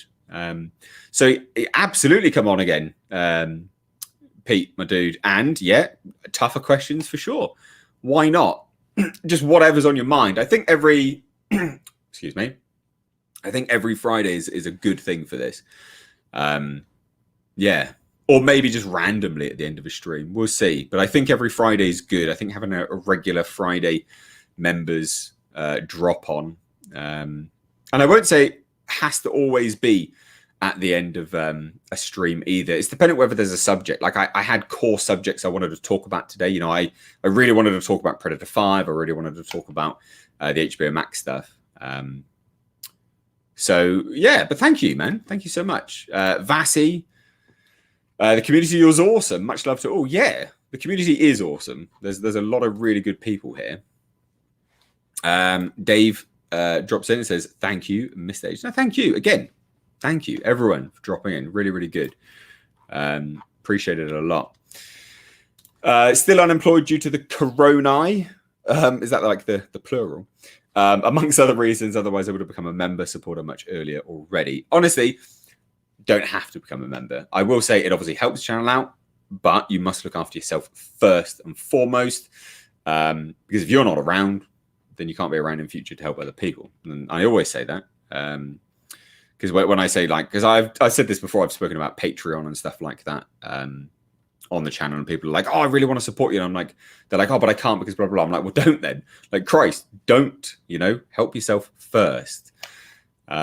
People must help themselves first. So, yeah, sort yourself out and then help other people.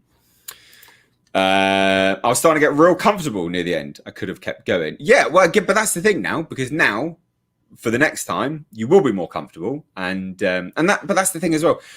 People sort of settling in and enjoying a little bit more. Other people will want to do it as well. People will want to come on and do the members, and it just flows nice. Like everyone, it just works. I'm really happy I tried that.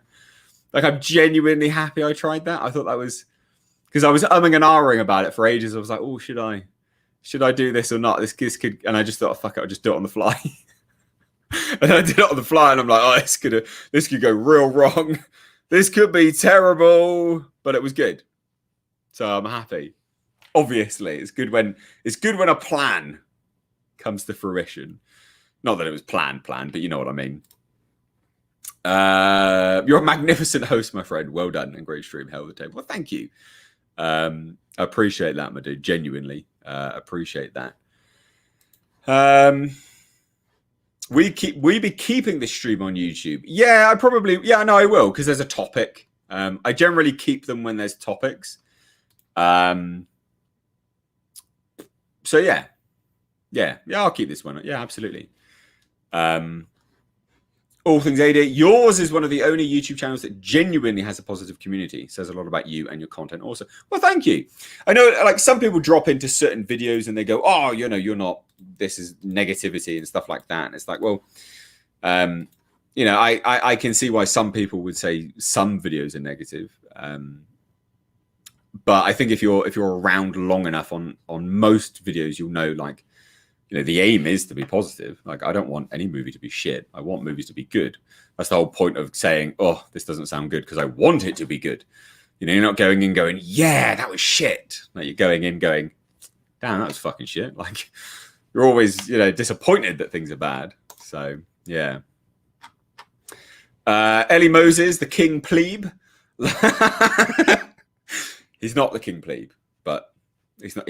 You know what I mean? It's what you people have, it's what my awesome community have been saying for a very long time now. The plebesters in the chat.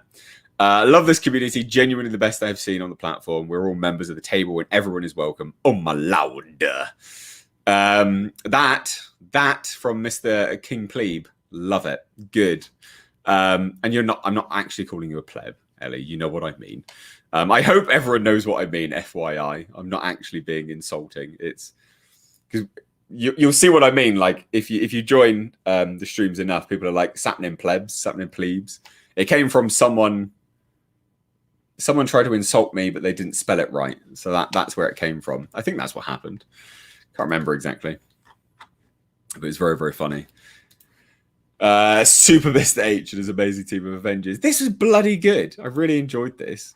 I genuinely have to say that. Like, I'm yeah, really, really pleased with how this went. Because live call-ins, oof, yeah, they can go terrible.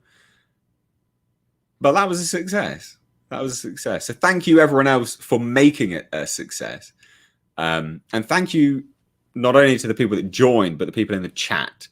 Because the thing is that people can join, but if the chat is non-responsive and responds in a way, you know, in a non-positive fashion, no one's going to want to join again. So thank you, because, you know, everyone was just nice. It just worked. So thank you so much. Amar, Brother H, I'll be sure to be on the next stream. Also, my Yorkie puppy Rambo wants to join the round table with Jasper. Jasper is absolutely out like a light. He's going to be super annoyed because I'm keeping him awake. He gets grumpy after a certain point. It's almost midnight, actually. Christ, wow. You got to make some Oh My Loud merch. Would defo sell out, mate. I really should. The thing is, like, I try to make funny merch. So, like, the Clown World stuff. I try to make designs that are not about me. If anyone's seen any of the other designs, like, there's nothing relating to me on there. Like, Clown World could relate to anything. And Jasper could be anyone's dog. Like, but it's fun to put Jasper on the merch. So, like, that's why, like, I like doing the merch like that. I like to have it as just, it could be anyone. But yeah, maybe I'll do it on my loud merch. I'll see if there's any interest in it. That would be funny. Right, guys, it is almost midnight. I've got to wake up in about 5 hours because I'm shooting another film. Literally everything is on charge at the moment. You'll have the amount of crap which has to be on charge to do films is unreal. So much electronic stuff. But I'm shooting Bjorn and Frida tomorrow. It's just a one-day shoot. It's just a prequel for Blackfields. So I need to go because I'm very tired and I'm going to be exhausted tomorrow. And it needs to be a success, obviously. But thank you. This was great. Follow me over on Twitter and Instagram if you want to take part in being the live call-in. You want to drop in, become a member. It helps support me and the channel that you enjoy. Hopefully you enjoy the channel. You're here. And you can interact with me on a live stream, I guess, as a new thing. But thank you. Thank you so much. Until Monday, although there'll be videos across the weekend, mark my words, there'll be videos. Oh my God, we got one more. Quick. Good luck with the film, mate. Here's another £5 to help out. Thank you. It does actually help out. So thank you so much. Cheers, guys. Take care.